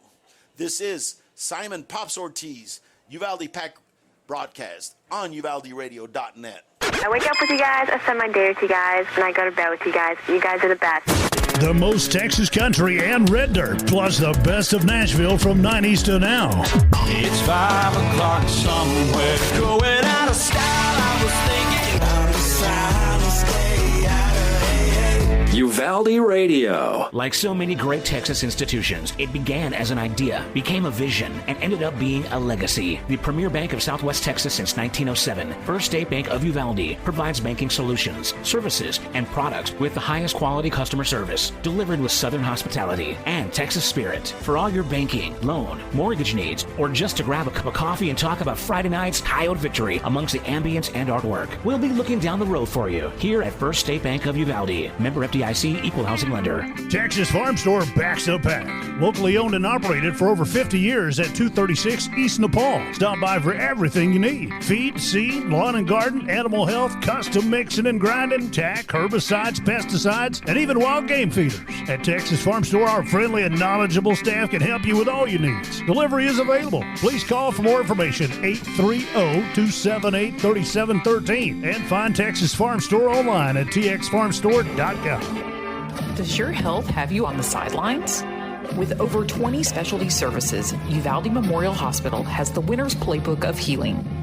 Whether it's orthopedics, oncology, pain management, podiatry, radiology, or rehabilitation, Team UMH can offer you the quality comprehensive health care you need to get back in the game of life. Call us today to learn more at 830-278-6251. Go Coyotes! Star Realty and Ranch salutes our Uvalde High School varsity Coyotes, as well as all our UHS student athletes. Your hard work, dedication, and spirit make you all stars of the game. Star Realty and Ranch are your premier real estate experts, here to provide you with all the resources and information you need to buy or sell real estate. Call to find out more at 830-261-1970 or visit UvaldeRealty.com. There's power in the simplest of actions.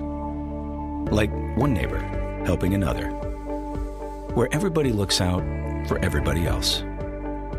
Community is everything at Medina Electric Cooperative, and we're grateful for your trust.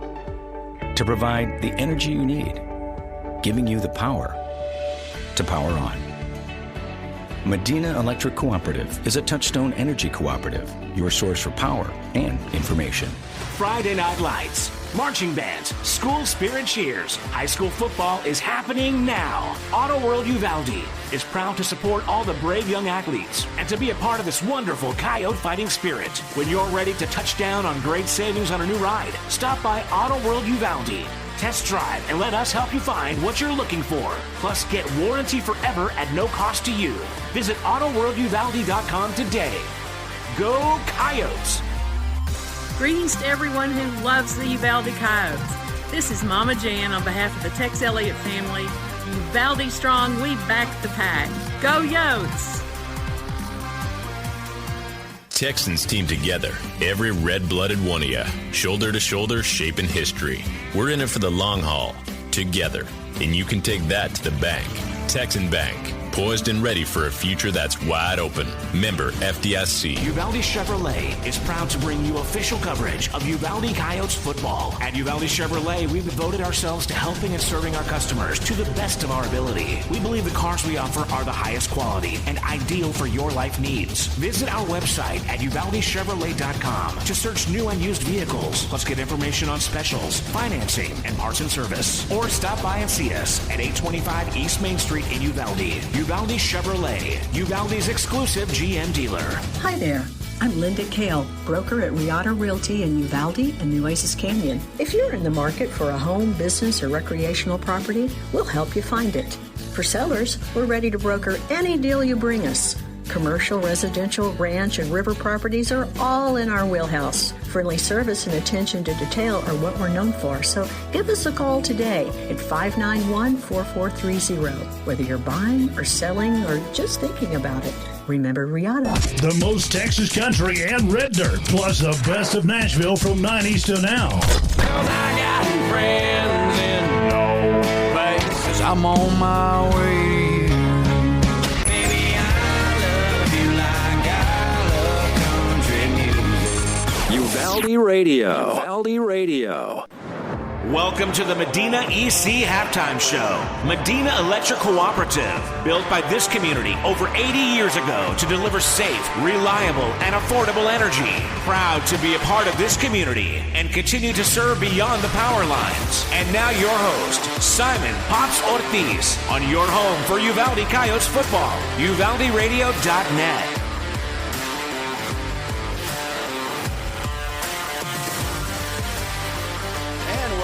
Ladies and gentlemen, we are here on the Uvalde pregame show. We are going to go right into our UMH, Uvalde Memorial Hospital injury report. We have with us the one and the only Mr. Ryan T. Welcome, Ryan. How's it going, young man? Tell me, how are the Coyotes doing? Do we have any kind of significant injuries right now? Unfortunately, we had one little shoulder injury. He's going to be out. But otherwise, guys, playing on turf, they get some turf burn, and otherwise, we did have one shoulder injury, but I think he's going to be all right. We'll see. And who was it? The player that got injured? Let me see. I can't remember. Okay. I'll get it here. It might have been offense or defense? No, it's defensive back. He got hurt. I think it was it Jordan Castillo? It might have been number 0, maybe. No. I think it was 18. But 18? Yeah, and he is not going to be back. He is a defensive back. Yeah. A sophomore, Jordan Castillo, number 18. I think so. Okay. I didn't see him get hurt. I was over here on our sideline or on the Eagle Pass. They had a player that play that they had down the sideline, kind of tip ball. Guy tipped it to himself, yes. and then Wyatt Hughes tackled him and kind of rolled up on his ankle. And their trainers had me come over and looking at him. And unfortunately, that player, he's going to be out. He probably has a broken ankle, kind of just weird injury, one of those roll-ups. And so he, I was looking at that, and I guess this guy got hurt. He extended arm may have hurt his kind of hyperextended his elbow, or his shoulder. So that, that happens when you have that. It's like AstroTurf, right? And it on ground it sometimes it gives, but not as forgiving. Yeah. Yes. So he was trying to break his fall probably, and it just hyperextended his shoulder. Yeah. It was interesting. When I played some college soccer and some other stuff, was over playing in England, and they were watering the field literally to a minute before we got on the field. And you say, why are they still watering? So the guys say, look at that guy over there, that's a 1 million pound player. What would you rather give, that guy's knee or the field? Yeah. So, there's something to be said about that. The AstroTurf is great. It's low maintenance. You can play multiple sports. You don't have to worry about wear and tear. But on the athletes, maybe it takes a toll. There's still some evidence being gathered out there that maybe AstroTurf isn't great. Yeah, well, in the NFL, you have all these players that are really against playing in artificial turf, and basically they want just natural. So right, because it doesn't give. It doesn't give, and what gives is you. And so it is a concern in the sports medical world for sure. There's a lot of data showing that it'd be nice to play on nice thick soil that's well watered and gives. It's but I guess this young man is going to be out for the rest of the game. Any other injuries that you know of that we have aside from the rug burns just some rug burns. Otherwise, guys are holding up well. They're playing hard. Everybody seems still pretty well hydrated. It was pretty hot to start. September 1st. It's pretty hot out there, hot for our fans on the other side. Now that the sun's going down, it should cool down for everybody. It's interesting you say that they need to stay hydrated. One of the things that I came up with last week is that even though we were playing inside, that the players needed to hydrate because it was the first game of the season. Yep. And even though you're inside, you have a different humidity level and so on and so forth. And you saw a lot of cramps end of the game. Yep. Yeah. I saw a lot. Well, their Jefferson's stud quarterback was out for about a quarter because he was cramping, a couple drives. Yep. And their number one running back, number 5, I believe. Yep. He was out because of cramps. Yep. So, I mean, those two guys ran the ball every play. Yeah, I don't want to. Last, I'm still frustrated at last week. The inability of the ref to see the holding on every play. Really? Oh my! It was. Anyway, I'm biased. I'm biased. Well, I'm a homeboy. Yeah. I'm a homer, which is what they call it. You're a homeboy too, man. You get both. I'm in both. The thing is that it was frustrating for me because number one. KSAT 12, the ABC affiliate, had all the exclusive rights, so we couldn't be there. Right. So and I noticed that there was some deviations. So they played that Maryland eye, they call it, or the old wishbone, 2 up backs, 1 deep back, and they just ran it every play. Right. And basically what I was seeing is their 2 up backs would hit the gap and just tackle either Caden or whoever linebacker they got, they just tackled them. And your linebackers can't attack if they're getting tackled. Yeah. And, I didn't play high school football but I know that's a holding. But the refs were questionable. Even the onside kick at the end. So I don't know. Do you know the rules here in high school? Like, I know college and pro, they can't start before the ball is kicked. Is it the same in high school? It's got to be. No, in high school, it's the 40-yard line. You cannot. So they can start before they can move, but they can't cross over. Right. Now, I'm not sure if they can take a running start. Right. I don't think they can do that. Yeah. So I don't think he was actually offside. I think it was that he started. Because he wasn't passed. His dad has a great picture of it. Yeah. But I think he did start moving. So anyway, we're talking about rules. So, last game, unfortunately, our quarterback took a hit his head on the turf, and got a concussion. It's I think he's doing fine, but there's a protocol, which is good thing to keep our players safe, but he just didn't have there's a timeline as far as protocol, and for this game he didn't have enough time to clear protocol, but it seems like he's going to do okay. In my interview with the coach, he said that, well, I think it was aside from the interview, on Tuesday they will know whether if he is able to start the protocol on Tuesday, he'd be able to be ready for Saturday or Friday. If he cannot, it'll be another week, correct? Right. Something like that? Right. Very good. Yep. So he has to, I don't know all the details off the top of my head. There is a protocol. You get to a certain point, and then you have to have a certain number of non-contact and then a certain number of contact practices before you can play a game. Right. So there just wasn't enough time from a Saturday game till today, a Friday game. So I guess we're doing well as far as the additional injuries for this game. Let's hope that we both teams for sure come out well. I mean, talking about this game though, it looked like we were going to have the same problems with the defensing the run that we had with Jefferson, but it looks like we were able to make some adjustments.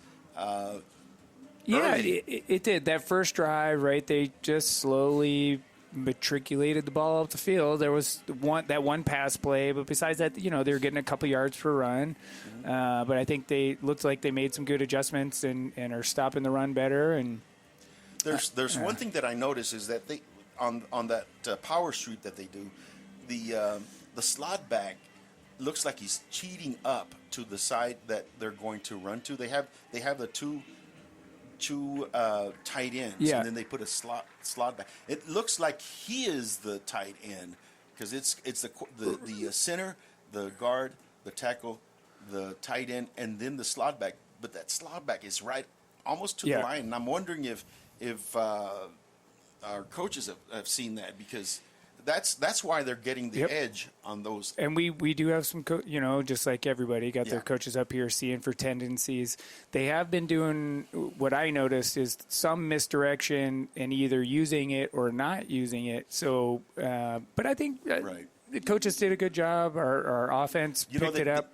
They might have already caught that, because on one of those plays where he was able to get the corner, they did call some kind of a 5-yard penalty. It might have been, hey, you guys are getting too close to the line. We'll see what happens. Yeah. So, Ryan, thank you for taking the time to come up here and give us the Uvalde Memorial Hospital injury report. It's a pleasure to have you again this year. It's going to be awesome to come and know that our kids are very well and looked after by our medical personnel.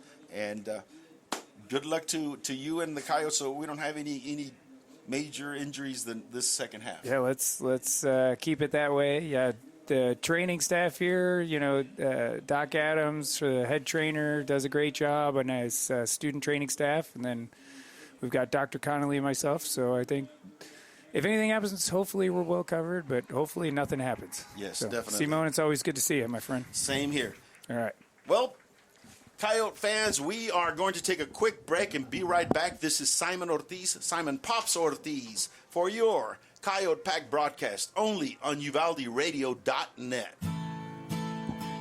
Serving Uvalde and the surrounding counties since 1991. Country Gardens and Seed thanks all their dedicated customers for over 30 years of support. Yolanda and her friendly staff invite new faces to stop by 403 South Getty Street for all your gardening needs. They're there to help you and answer any questions on your landscaping projects. Fall gardening starts soon, so call 830-278-2204. Country Gardens and Seed, 403 South Getty Street, Uvalde. DKM Enterprises is a family-owned and operated company with 3 generations of proven quality and customer service in the steel industry. DKM can assist your business with the safe and thorough completion of projects or purchases of any size. Headquartered in Uvalde, Texas and Abilene, Kansas, DKM has yards and locations across the country. We look forward to providing you quality service with a hometown feel, efficiency you can feel good about, and project completion with a focus on safety and environmental responsibility. Texas Farm Store backs the pack. Locally owned and operated for over 50 years at 236 East Nepal. Stop by for everything you need. Feed, seed, lawn and garden, animal health, custom mixing and grinding, tack, herbicides, pesticides, and even wild game feeders. At Texas Farm Store, our friendly and knowledgeable staff can help you with all your needs. Delivery is available. Please call for more information, 830-278-3713. And find Texas Farm Store online at txfarmstore.com. And we're back, ladies and gentlemen. This is your Coyote Pack broadcast, only on UvaldeRadio.net. Well, let's do a little summary of the first half. The game started a little deja vu for the Coyotes, because we kicked off. They got the ball at the 8-yard line. By the way, DeVere Willis is doing a spectacular job kicking the ball downfield. It's going to the 4, 5, 3, 2-yard line, and at that on that kick, we were able to pin him back and get him tackled on the 8-yard line. Be that as it may, they sustained a 92-yard drive, and they were able to go down the field and make a touchdown. It was nothing too spectacular. It was 5 yards in a cloud of dust, basically, but they were able to go downfield, push our defensive back, and be able to get first downs and eventually make a touchdown. It was a little concerning because that's exactly what happened in the Jefferson game. Although the offensive line for the Mavericks aren't as big as the Jefferson line was, they are athletic. And the other thing is, like I mentioned, they love to load one side of the line and sneak their slot backs up as close to the line of scrimmage as they can, and then they just crushed that side of the line down to let their running back, their sophomore running back, which I'm very impressed with. He's a big young man, but he does have some speed to be able to get to the outside, get the 5, 6, 7, 8 yards, and get them in good down and distance situation. So the first drive, 92 yards, touchdown, 7-0, Coyotes are down. It was time to answer, and of course, the Coyotes did. They started their drive on the 18-yard line, and they were able to go down the field and make a touchdown. It was an 82-yard drive, some really nice running plays. They could not stop our running either. We were getting 8, 9, 10 yards at a whack, and we were able to march down the field, make a touchdown, and tie the score up 7-7. We kicked off, and I was just... we cannot afford to have these teams go down the field and score on us. We were able to hold on. I think our defense is starting to figure the opponent's offense a little quicker than we did last game, and we were able to stop them. They punted to us. The punt was a pooch type of punt because they tried to fake like they were going to go for it on fourth. At the last minute, the quarterback scooted back about 2 or 3 yards and did a quick kick. But that quick kick only went to the 50-yard line. I believe they were like on the 30-yard line, and that quick kick only went to the 50-yard line. At that point, the Coyotes were able to again march down the field and were able to score and make it 14-0. Actually, when they lined up, tried the extra point, made the extra point, but there was a penalty on the Mavericks, which brought the ball to the 1.5-yard line. Now, when we scored the touchdown, it was on a Wildcat play that was spectacular. I mean, the line just opened up a big hole, and Abraham Ali, number 5, was able to, he could have just walked in backwards and made the touchdown. So when they had the penalty on the extra point, even though we made it, we decided, okay, 1.5 yards, let's try to get 2 points. We got on the field in the same formation, basically, but flip-flopped for Ali as a Wildcat direct snap to him. At that point, the Mavericks called a timeout and said, wait a minute, fellas, we need to really study this because last time they were able to just walk in. So when they did, Coach made his chess move and said, okay, we're just going to go ahead and go for the extra point, and we did. The score is 14-7. But on the kickoff, we kicked off. It was only 3 minutes left in the half. We kicked it off. It went to the 4 or 5 yard line. The young man he did not juke one side. He did not juke to the other. He just went straight upfield. Was able to hit a hole in our wave of defenders, and then the last man standing was DeVere Willis, the kicker, on the 45-yard 45-yard line. He was able to fake him out, but what DeVere did, he did not try to tackle him, but just turn around and race him, and he was able to race him to the 18-yard line. That's where he tackled him on our 18-yard line. They were in perfect position to score. There was 1 minute, 18 seconds left, something like that.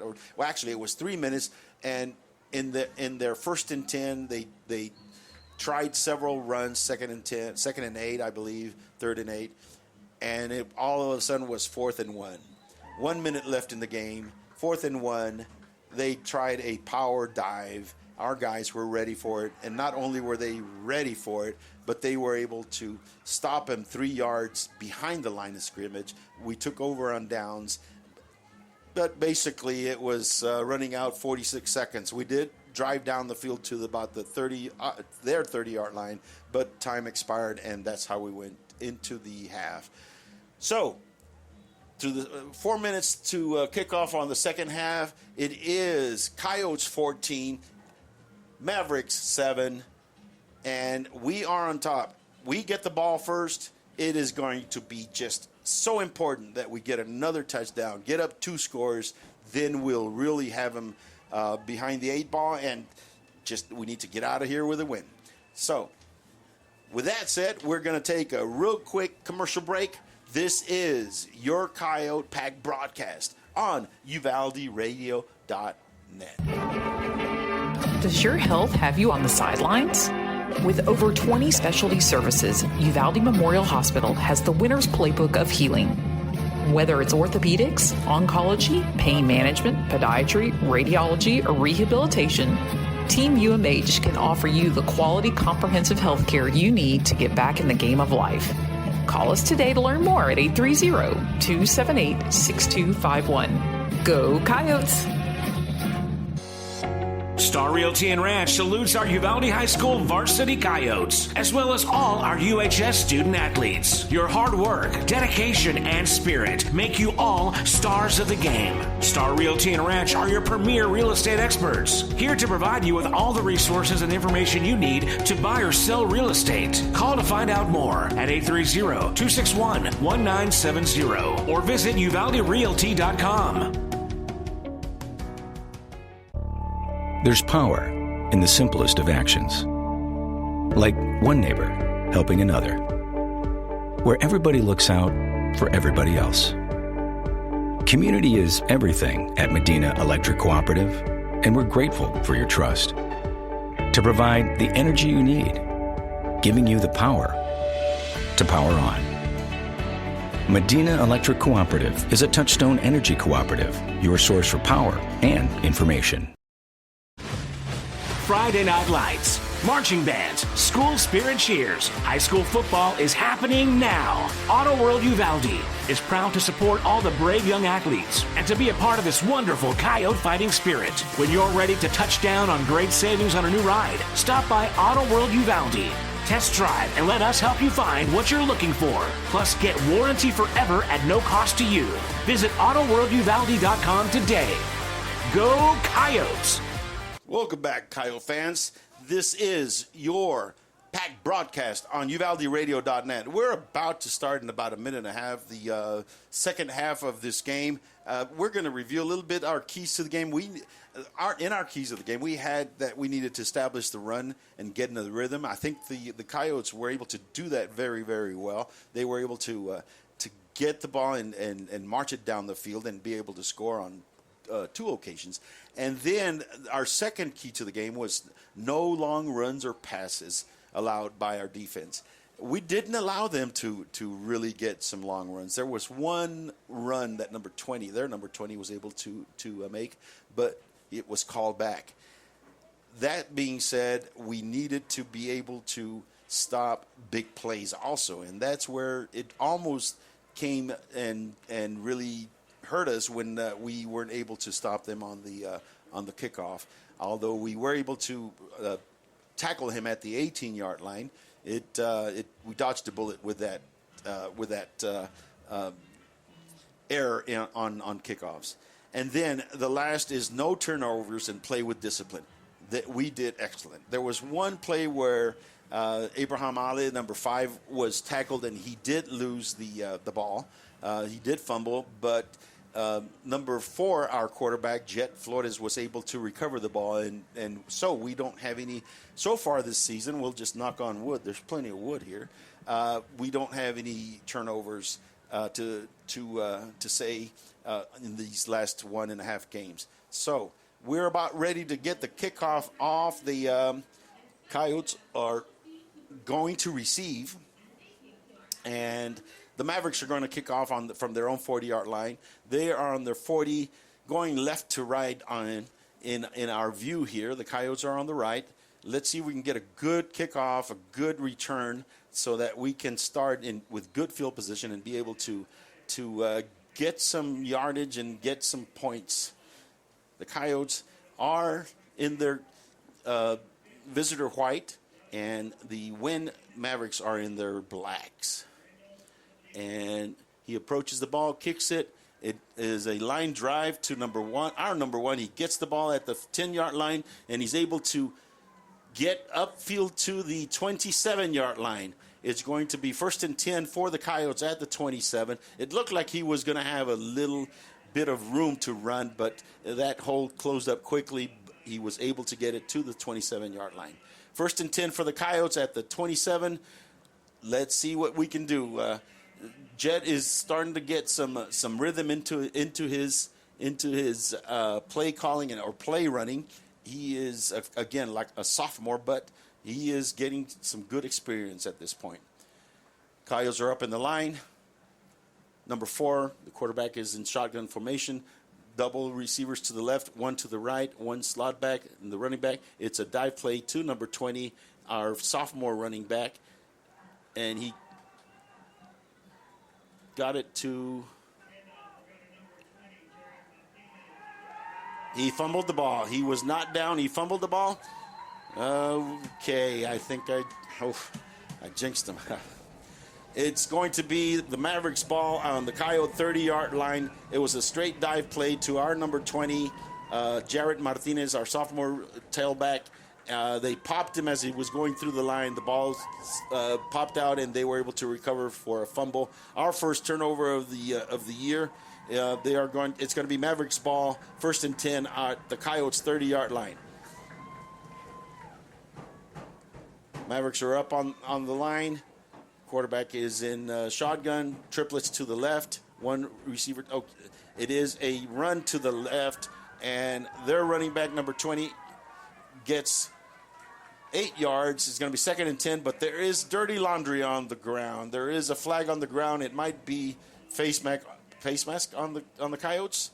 Let's see what they call it. No.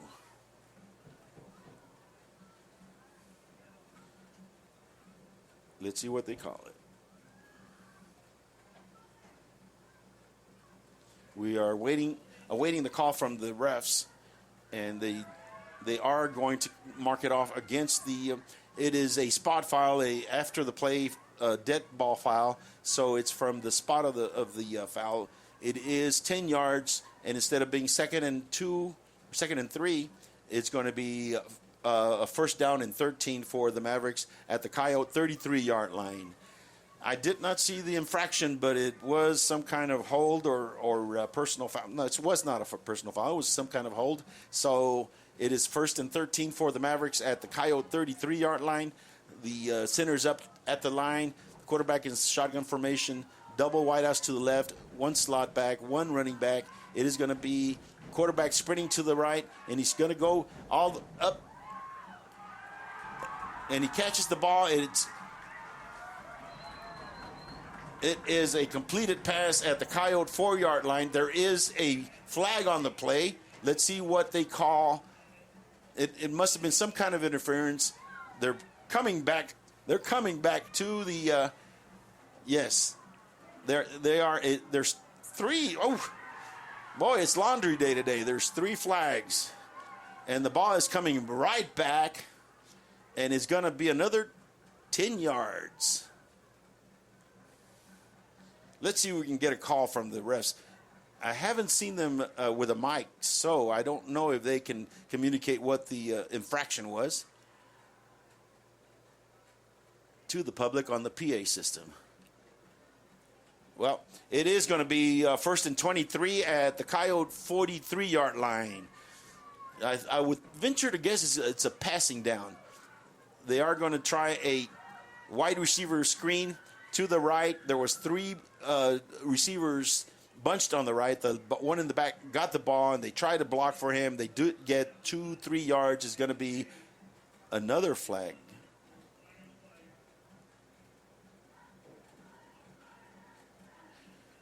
And there's another flag on the play. It's offsides on the Coyotes. They're going to take the penalty because they only got 3 or 4 yards. So now it's going to be first and 18 at the Coyote 38-yard line. First and 18 at the 38 for the Mavericks. It is a passing down. It is a passing situation. Let's see if they do pass or they try to get a good chunk with their famous little sweep. The far side of the field is on the left side, so they might just try to sweep it that way. And no, they're going to try a long pass on the right, and it is caught. It is caught by number 11. We were caught sleeping on that one, and he was about 4 or 5 yards behind our defensive back. he was not able to stay on his feet, but he did get the ball to the 4-yard line. It's going to be 1st and 10 for the Mavericks at the Coyote 4-yard line. We were so worried about that sweep that our defensive backs kind of froze, and they were able to get behind them. The wide receivers were able to get behind them to get a nice pass from the quarterback. They are on the 4-yard line, 9:49 left, Coyotes up. They are going to try a power dive by the big running back. He does get to the 2.5-yard line. It's going to be second down and goal at the 2. The Coyotes are holding fast. Let's see if they can do it 2 more times, 3 more times. They will be 2nd and 2 at the 2. 9:27 left in the third quarter. 14-7 Coyotes up. The Mavericks are huddled. Quarterback comes in with the play. The center is up to the line. 2 wide receivers to the right. 1 slot back to the right. The running back is to the left. Quarterback is a shotgun. It's going to be a power to the right, and he's going to try to get in there. No. He gets to the 1.5-yard line, and he's pushed back. It's going to be 3rd down and 1 at the 1-yard line. Coyotes were able to hold him. It was on the 2. He was able to get 1 yard.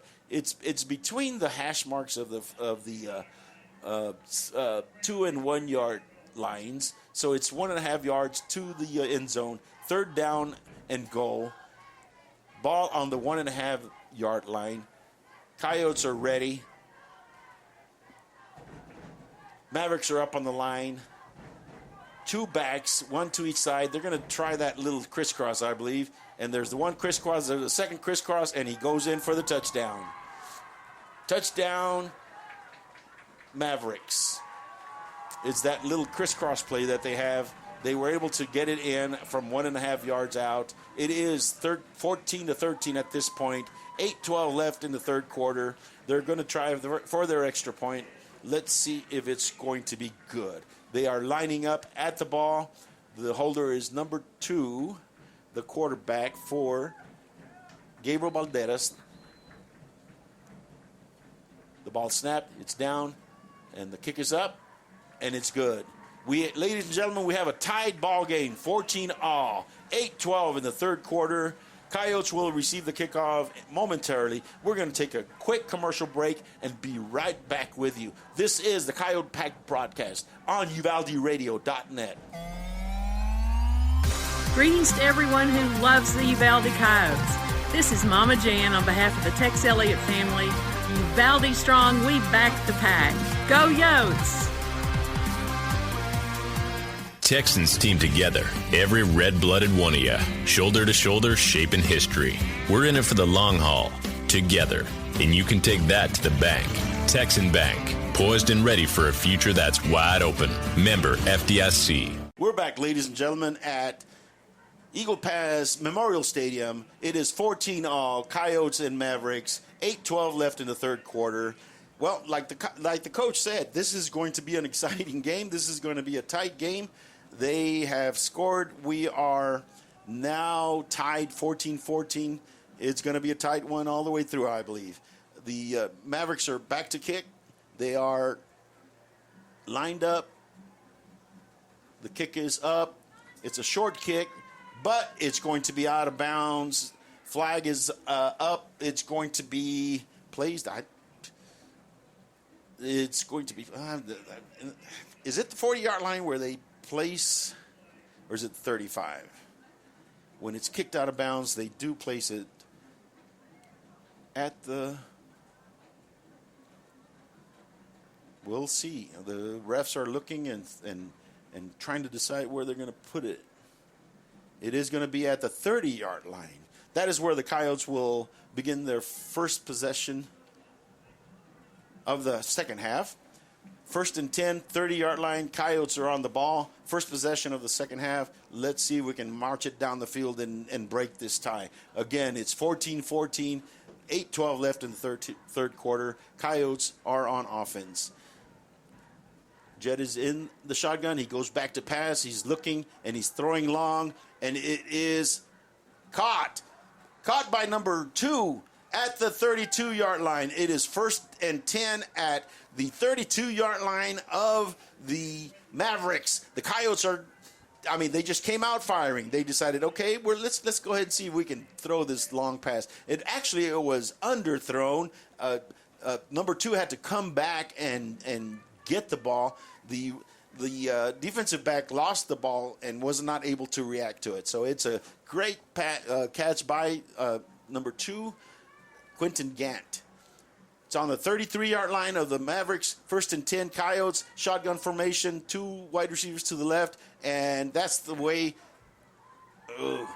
it was just a sprint out by the quarterback, number 4, and Jet Flores, and he was not able to get to the outside.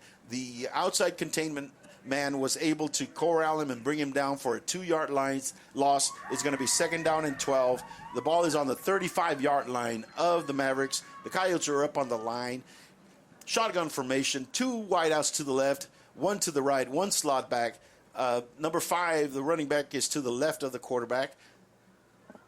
It is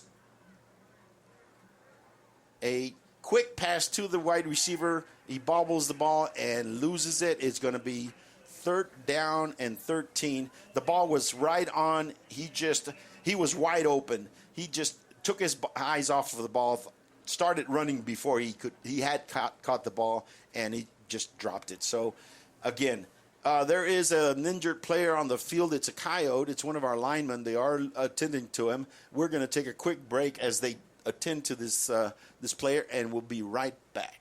This is the Coyote Pack broadcast on UvaldeRadio.net. Uvalde Chevrolet is proud to bring you official coverage of Uvalde Coyotes football. At Uvalde Chevrolet, we've devoted ourselves to helping and serving our customers to the best of our ability. We believe the cars we offer are the highest quality and ideal for your life needs. Visit our website at UvaldeChevrolet.com to search new and used vehicles, plus get information on specials, financing, and parts and service. Or stop by and see us at 825 East Main Street in Uvalde.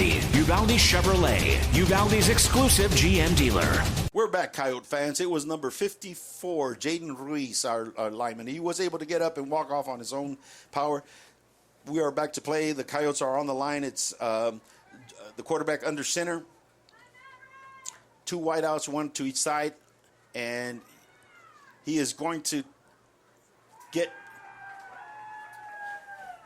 He is corralled at the 35-yard line. Is going to be 4th down and actually the 36-yard line of the Mavericks. Is going to be 4th down and 14. Let's see what the Coyotes decide to do. It is on the Mavericks side of the field. The score is tied. That was a sprint out that our quarterback tried, and there was just too much speed. They were able to catch up to him before he could get to the outside and was tackled for a loss. It's 4th down and 13. Quarterback is in shotgun, running back to each side of him. 2 wideouts, single wideouts. He's back to pass. He's looking, and he passes long to... there is a penalty. They pass interference right at the 2-yard line, 3-yard line. They did not give him a chance to catch it. Actually, the ball was underthrown. He tried to come back to it, but the defensive back who was beat did not let him come back, so it was pass interference. It's going to be an automatic 1st down for the Coyotes. Let's see where they spot the ball. And it's going to be a spot foul. The ball is going to be placed at the 20-yard line. Not a spot foul, but is at the 20-yard line. 1st and 10, the Coyotes, they're in business again and threatening. The quarterback is under center. He looks back and he gives a straight dive to Abraham Ale, and Ale takes it upfield for about an 8-9-yard gain. Is going to be 2nd down and 1. Abraham Ale was able to just power his way through. He got hit about 2 or 3 yards past the line of scrimmage, but he was able to just drive and break that tackle and be able to get 9 yards. It's 2nd down and 1 at the 12-yard line. At the 12-yard line, it's 2nd down and 1 for the Coyotes. They're threatening in the red zone. The quarterback is under center again. It's a power eye. We're going to just run it up the middle and see if they can stop it. They just It's a quarterback sneak with a fullback pushing Jet from the back to get the first down, and we do. We go to the 10-yard line. It's going to be first and goal at the 10 for the Coyotes. It's 5:12 left in the third quarter. The score is tied 14-all. Let's see if the Coyotes can punch it in from here and take the lead again, be able to get that ball into the end zone. They're up in the line. Number 4, our quarterback, is under center again. Number 20, a running back, is caught behind the line of scrimmage, and they get him down for a 4-yard loss. It's going to be second down and goal at the 14-yard line. It was a pitch out to the running back, number 20, our sophomore running back, and it was a pitch out to the right. They just stuffed it behind the line of scrimmage. So it's now second down and goal at the 14. 4:20 left in the third quarter. We're all tied up here. Jet is under center. It's a power I. One wide out. He's looking. He's going to get the ball, and he's going to give it to the up back, and it's going to go for 3 yards. It's going to be fourth down and goal at the 9-yard line. It was one of those just you turn around, give it to the up back, give it to the fullback, and see if it can pop through the line. He was able to get a few yards, but not enough. It's 12. It's on the 12-yard line. It's third down and 12 at the 12-yard line. Jet, the quarterback, is in shotgun formation. 3 right receivers to the right, 1 to the left, and there is a whistle with a stoppage in play. Let's see what the whistle is all about. There is a flag. That is usually a illegal procedure, and it is. They're marking off 5 yards on the Coyotes. It's going to be third down and goal at the Coyotes 17-yard line. 3:26 left in the quarter. The score is 14-14. Here we go. Coyotes come up to the line. Shotgun formation, 2 wide receivers to the right, 1 to the left, 2 tight ends. Ball is back. He's back to pass. Good pass protection, and he throws it into the end zone and is overthrown. The ball goes over on downs. The Eagles, let's see. There is some kind of discussion going on. There has been plenty of laundry in this game, and there is some discussion going on, and it might be against the Mavericks. They are looking at the Coyote side of the sideline, and the refs are discussing, trying to decide what it is that they're going to do, and they're still discussing. There was flags. I think it might be pass interference of some kind. Nope. They picked up the flag. Or did they? Yes, they did. It is no.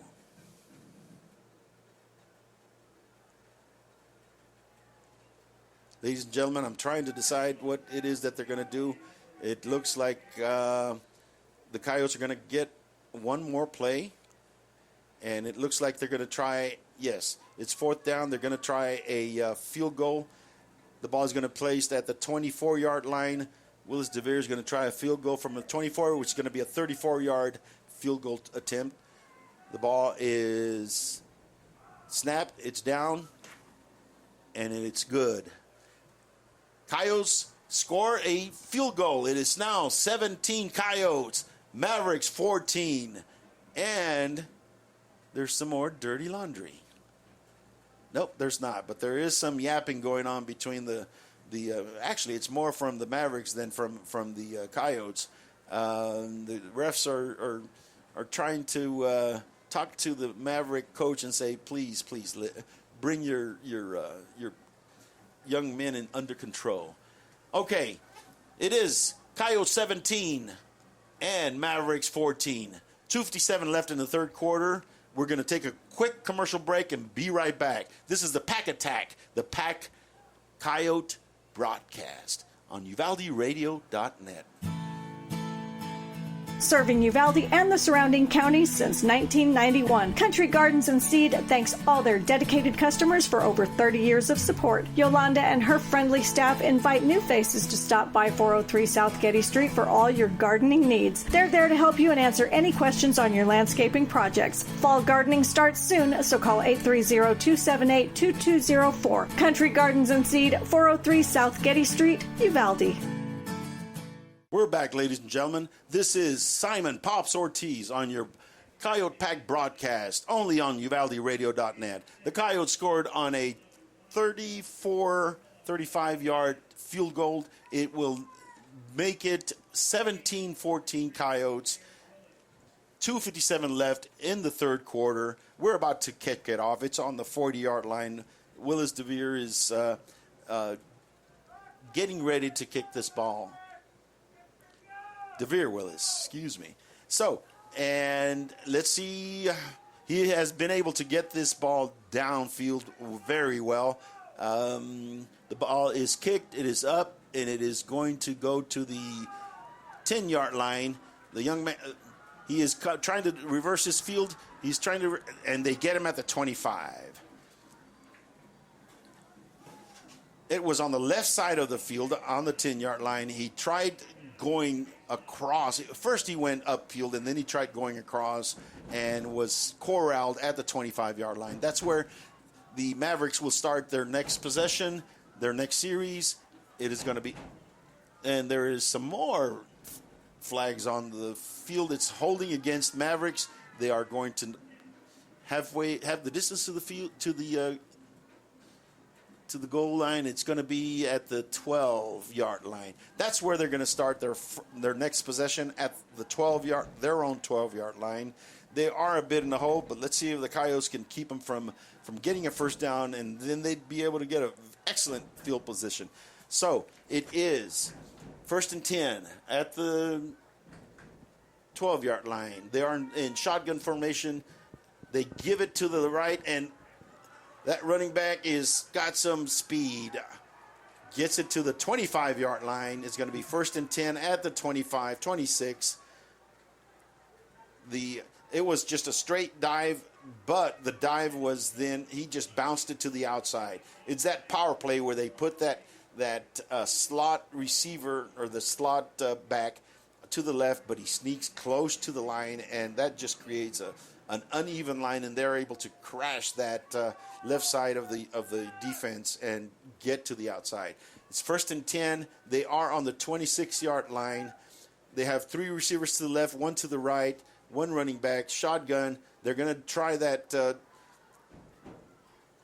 wide receiver screen. They do get nice yardage. They are going to be at the Coyote 33-yard line, 34-yard line. Is going to be 2nd down and 6 at the Mavericks 33-yard line. 2nd down and 3, excuse me.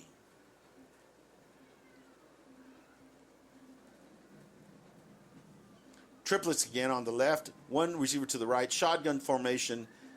They are going to give the back the ball, and he is going to be stopped. Now, he's not only going to be stopped, he's stopped behind the line for a 3-yard loss. It's going to be 3rd down and 6 or 7. It's going to be 3rd down and 6. It was they had the same formation as that wide receiver screen, but instead of doing the wide receiver screen, they just handed it off to the back that was next to the quarterback in shotgun formation. He tried to get the dive going, but they caught him behind the line of scrimmage. So it is a 3rd down and 6. 1:26 left in the third quarter. The Coyotes are up 17-14. They are up in the line. There's 2 wide receivers to the right, 1 slot back, 1 running back, shotgun, and the quarterback tries to fake a handoff and do there is a flag on the play. Might be a late hit, but we did get the quarterback behind the line of scrimmage. It is going to be 2nd down and 11, 2nd down and 12, depending on what the penalty is. Let's see what they call it. Unsportsmanlike conduct. Late hit on the Coyotes is going to be a 15-yard penalty, and it's going to be 1st down and 10 for the Mavericks. That's a costly mental error for the Coyotes. They had them back. It was going to be 3rd and 12 or 4th and 12. And now it's going to be 1st and 10 on the Mavericks 41, 42-yard line. It was going to be 4th and 12. It was just a late hit. We did have the quarterback behind the line of scrimmage.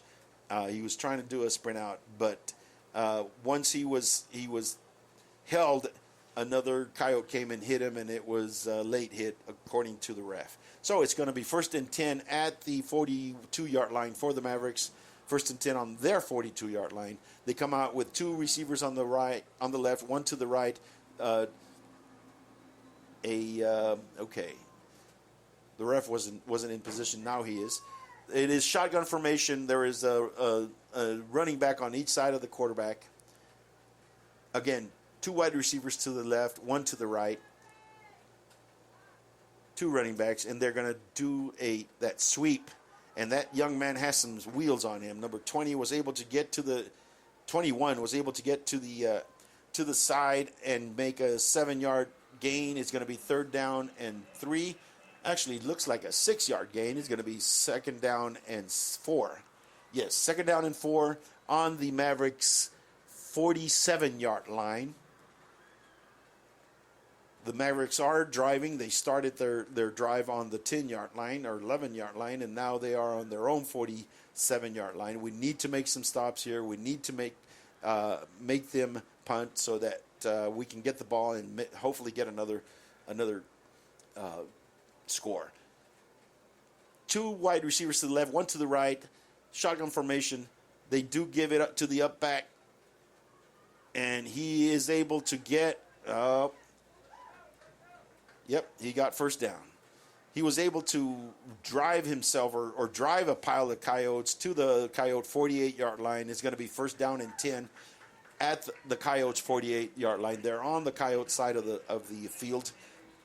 It is the end of the 3rd quarter with the Coyotes up 17-14 against the Eagle Pass Mavericks. We're going to take a quick commercial break. This is the Coyote Pack broadcast on UvaldeRadio.net. DKM Enterprises is a family-owned and operated company with 3 generations of proven quality and customer service in the steel industry. DKM can assist your business with the safe and thorough completion of projects or purchases of any size. Headquartered in Uvalde, Texas and Abilene, Kansas, DKM has yards and locations across the country. We look forward to providing you quality service with a hometown feel, efficiency you can feel good about, and project completion with a focus on safety and environmental responsibility. And we're back to live. It is the start of the 4th quarter. The Coyotes are up 17-14, but the Mavericks are driving. It is 1st and 10 on the Coyotes 48-yard line. It is a tight game, ladies and gentlemen. It's going to be down to the wire. Let's see if the Coyotes can stop these Mavericks from advancing from our own 48-yard line and be able to get the ball back and basically score and put this game out of reach. It is triplets to the left, 1 to the right, shotgun formation. They are going to give it to the number 21. He is able to get some to the outside, but only for 2 yards. It's going to be 2nd down and 8. Our linebacker, I can't see the number. I think it's number 21, Caden Smith, was able to scrape and go downfield. He showed good speed, real good speed, and he was able to get, some more laundry. It looks like it was holding on the Mavericks. It's a 10-yard penalty. It's going to be 1st and 10. They're going to start on their own 42-yard line. They're going to be on their own 42-yard line. It's going to be 1st and 20. 1st and 20 for the Mavericks on their own 42-yard line. It was holding, and this puts them in a hole. Let's see if we can keep them in this hole. Like I said, our linebackers is a new set of linebackers, and it looks like they're starting to get some game experience, and they're starting to scrape and flow and get to the sidelines. It's shotgun formation. There is a throw to the wide receiver number 4. It's a wide receiver screen. Our defensive back is able to come up in a flash and be able to hold him to a 4-yard gain. It's going to be 2nd and 16, or it was a 5-yard gain. 2nd and 15 on the Maverick 47-yard line. Coyotes did well in that wide receiver screen coming up and making the tackle. There's two wide receivers to the left. The other offensive players are in the line. They come up to the line. It is one slot back, two tight ends, one running back. It's going to be a power play. They're going to try that play where no, he was not able to. It was out of bounds. No, it was out of bounds. It was out of bounds. It was out of bounds. One rev was trying to say it's in bounds. The other one said, no, it was out of bounds. Incomplete play. It was out of bounds. The young man looks like he might have gotten hurt. The player looks like he might have gotten hurt when he came down. It's number 11. They're number 11. He is up. I tell you what, that AstroTurf, that base under the AstroTurf is hard when you come down like that. So hopefully he will be okay. The ball is placed back on the 47-yard line. Since he was in the sideline, they didn't make a stoppage of play. So, but the Mavericks have decided to call a timeout. So we're going to take a break and be right back with you. This is the Coyote Pack broadcast on UvaldeRadio.net. Hi there. I'm Linda Kale, broker at Riata Realty in Uvalde and Nueces Canyon. If you're in the market for a home, business, or recreational property, we'll help you find it. For sellers, we're ready to broker any deal you bring us. Commercial, residential, ranch, and river properties are all in our wheelhouse. Friendly service and attention to detail are what we're known for, so give us a call today at 591-4430, whether you're buying or selling or just thinking about it. Remember Riata. Cecil Atkinson Motors is proud to be your Chrysler, Dodge, Jeep, Ram, and Wagoneer dealership in Uvalde, Texas. We've been in business for over 37 years as a family-owned car dealership and your one-stop shop of automotive excellence. Stop by and see us at 2630 East Main Street under the giant Texas flag. And help us welcome our new general manager, William Juarez, and his family to Uvalde. We look forward to introducing you to a wide selection of pre-owned vehicles, our stellar finance team, and our dedicated service center. Visit our website at CecilUvalde.com. Cecil Atkinson Motors. When the products are similar, the dealer makes a difference. And we're back to live. This is the Coyote Pack broadcast on UvaldeRadio.net. It is 3rd down and 15. The ball is snapped. It is a long pass. Oh, it was. No, they called it that his arm was going forward, so it was an incomplete pass. It almost looked like there was one of our linebackers who was coming in. It was number 34, who came in, and as the quarterback was trying to throw the ball, he just hit him. The ball came out, but his arm was going forward, so they called it an incomplete pass. It is going to be 4th down and 15, and they are calling a stoppage of play because the Coyotes have called a timeout. We are going to take another quick break while the Coyotes are regrouping. This is the Coyote Pack broadcast on UvaldeRadio.net. Texas Farm Store backs up pack. Locally owned and operated for over 50 years at 236 East Nepal. Stop by for everything you need. Feed, seed, lawn and garden, animal health, custom mixing and grinding, tack, herbicides, pesticides, and even wild game feeders. At Texas Farm Store, our friendly and knowledgeable staff can help you with all your needs. Delivery is available. Please call for more information, 830-278-3713. And find Texas Farm Store online at txfarmstore.com. Welcome back, ladies and gentlemen. The Coyotes are going to, it is 4th and 15. It looks like the Mavericks are going to be punting. The Coyotes are trying to send somebody back. They're looking to see if they are going to punt. It doesn't look like they're going to punt. Sometimes they just, no, they are. He is taking the few steps. It's going to be a pooch punt, just like last time. And it is a pooch punt, and it goes back. And our running back is,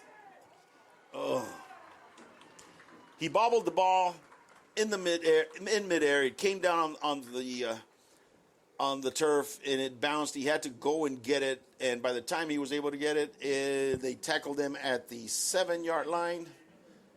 Yes, at the 7-yard line. That's where the Coyotes will start their next possession. 1st and 10 at the Coyotes 7-yard line with 10:26 left in the 4th quarter in the game. This is where it's called gut check. This is where they try to go downfield, just matriculate downfield, just take time off the clock and score a touchdown. It become a 2-score game, and this is where you make or break the Winn. Let's see what the Coyotes have up their sleeve. Let's see if they go into their power running game. They are going to hand it off to Abraham Ali up the middle, and he is going to take it for about a 4 or 5 yard gain. It's a 3 yard gain. It's going to be 3rd down and 7 at the 10-yard line. At the 10-yard line, it's going to be 3rd down and 7 with 10 minutes left. I thought he got to the 12. Okay. Anyway, it is 2nd down and 8. 2nd down and 7. It was a 3 yard gain. Coyotes are up on the line. Quarterback is under center. Abraham Ali is in the backfield. It is going to be another dive play, and does go to Abraham Ali, number 5, and he does take it to the 15-yard line. It's going to be 3rd down and 3 at the 15. Somebody's calling a flag. There is a flag on the play. It looks from the back judge, and it looks like it's going to be dead ball foul, personal foul. Coyotes have the distance to the goal. Is going to be a 2nd down and 10. 3rd down and 10 at the 7-yard line. Costly penalty for the Coyotes. They're in the hole. 3rd and 10 at the 7. Very, very, very crucial play in this game. He's going to turn around and throw a power sweep, and he's going to take off, and he's going to go, and he's going to go, and he's going to get to. Looks like he got the 1st down. Let's see. It's on the far side of the field. It's on the visitor side on the field, and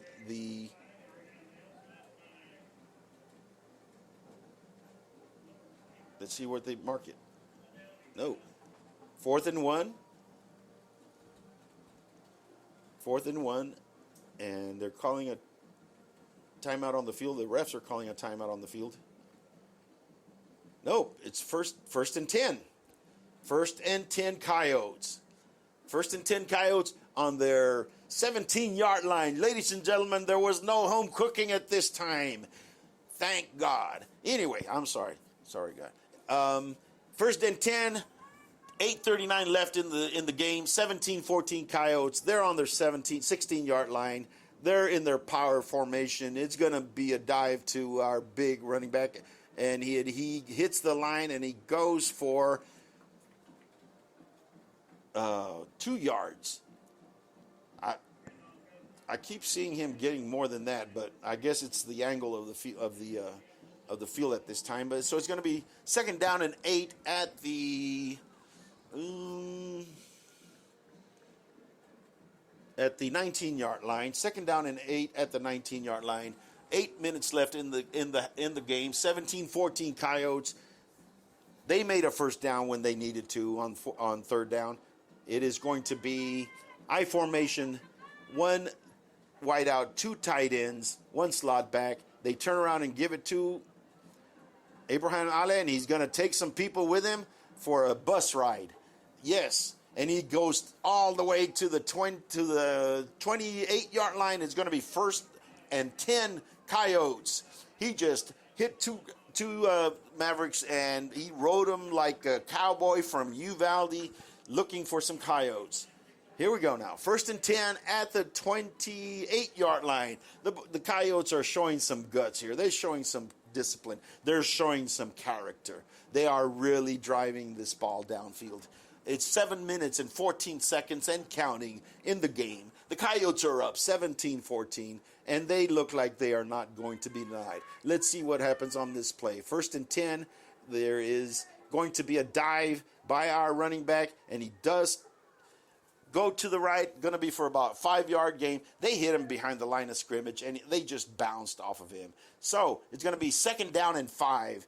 It's going to be on the 31-yard line, and there is a hurt Maverick on the Coyote side of the field. We are going to take a break while they attend to this player, and we'll be back after this quick commercial break. This is the Coyote Pack broadcast on UvaldeRadio.net.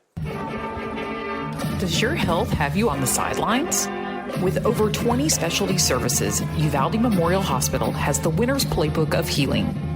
Whether it's orthopedics, oncology, pain management, podiatry, radiology, or rehabilitation, Team UMH can offer you the quality comprehensive health care you need to get back in the game of life. Call us today to learn more at 830-278-6251. Go Coyotes! And we're back live. This is UvaldeRadio.net. This is Simon Pops Ortiz on your Coyote Pack broadcast. I'm looking at the field right now. The play is at stoppage, so we're going to give a few announcements here that we have. Uvalde Radio will broadcast live from the First State Bank of Uvalde Palomino Fest Labor Day Weekend Grand Parade. Tomorrow at 10 from Uvalde Cabinetry at 301 North Getty Street. Tune in as Robert and Corey cover all the fun, or bring a lawn chair and go to the Uvalde Cabinetry and enjoy the parade in person. While you are there, register to win a family 4-pack of tickets to the Cardin International Circus coming to Uvalde Fairplex on September 12. Be there or be square. All right, here we go. We're going back into action. The Coyotes are up on the offensive line. They're up on the line, and the quarterback is under center. It's an I formation. Only one wide out, 2 tight ends, and a slot back. Linemen are down. Quarterback under center. He turns around and it gives it to the fullback. It was just a up back dive, and he goes for about 3 yards. It's going to be 3rd down and 2. It's going to be 3rd down and 2 at the 36-yard line of the Coyotes. 6 minutes, 12 seconds left. Coyotes up 17-14. Very crucial 3rd down. Let's get a conversion right here, Coyotes. We're up at the line. I formation, 1 wide out, single wide out. Quarterback under center. He's looking over the defense. He's calling the play. He's turning around, gives it to the up back, and he goes for 6-7 yards to the 42-yard line. It's going to be 1st and 10 at the 2, and we've got a Coyote down. I think he hurt his. Yeah, we've got a Coyote down. It's the running. I think it is. I can't see his number. I think he was the ball carrier. We're going to take a quick break while they attend to this young man. We'll be back after this commercial break. This is Simon Pops Ortiz, Pack broadcast from UvaldeRadio.net. Star Realty and Ranch salutes our Uvalde High School varsity Coyotes, as well as all our UHS student athletes. Your hard work, dedication, and spirit make you all stars of the game. Star Realty and Ranch are your premier real estate experts, here to provide you with all the resources and information you need to buy or sell real estate. Call to find out more at 830-261-1970 or visit UvaldeRealty.com. We're back, ladies and gentlemen. Just a quick announcement. Coming to the Coyote Pack post-game show, listen to the Star Realty and Ranch Star of the Game. The Star of the Game will receive a gift bag, including gift cards from Tree City Tea and Water, Mr. Gaddy's Pizza, Skyway Entertainment, Broadway 830, Hangar 6 Air Cafe, and Uvalde Rexall, Forum 6 movie passes, Uvalde radio swag, and more. So stay tuned for our post-game show right after the game. Okay, the young man is being helped off the field. It was not the running back. It was number 47, our tight end. He is being helped off the field. A little ginger in his walk. It's number 47, Taylor Massey. Let's hope he is well. And so, but we are about to resume play. The ball is on the 42-yard line. It's 1st down and 10 for the Coyotes. 5:44 left in the game. The Coyotes are up 17-14, and they are driving. The refs are looking to start. They're looking around to make sure everybody is set.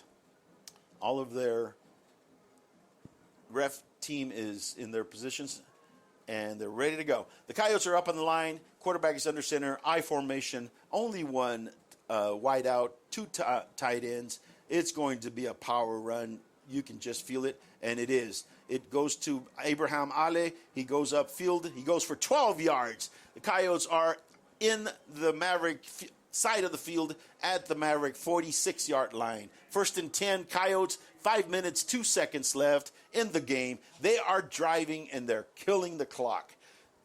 Character. That's what these young men are showing, character. They are going downfield. They're feeling the pressure, but they are coming through. Very, very proud of these Coyotes. They are in a huddle. Number 4 is giving out the play. The defense is out there. I think they're getting a little tired.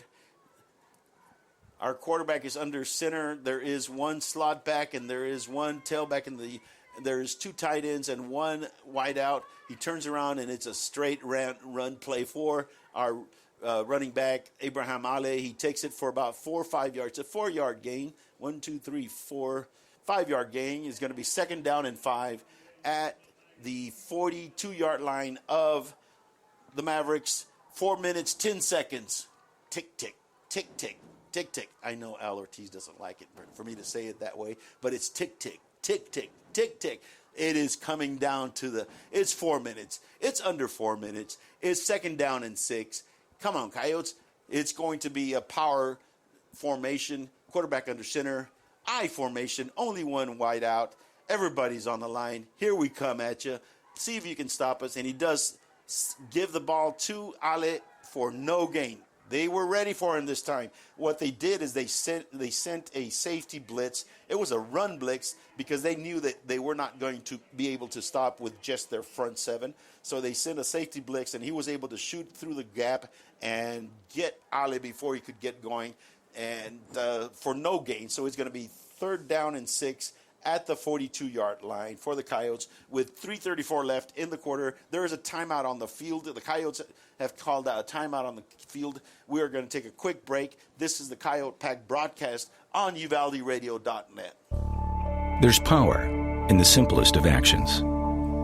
Like one neighbor helping another.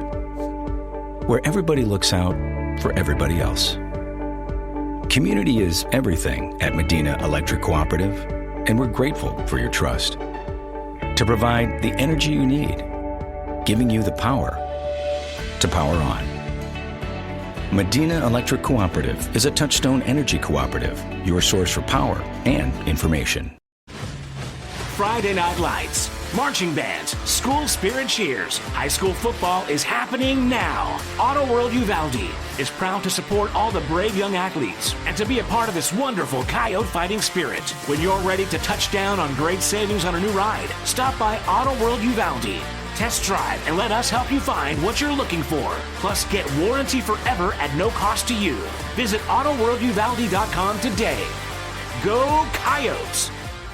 And we're back, ladies and gentlemen. The Coyotes are up on the line. Quarterback's under center. He turns around and hands it off to number 6, Abraham Ale, and he takes it for 8, 9, 10 yards. 1st and 10, Coyotes. It was 3rd down and 6, and he just bowled his way all the way to the Maverick 33-yard line. It's going to be 1st and 10 for the Coyotes on the 34-yard line. It doesn't matter. It's still 1st and 10. The Coyotes are driving.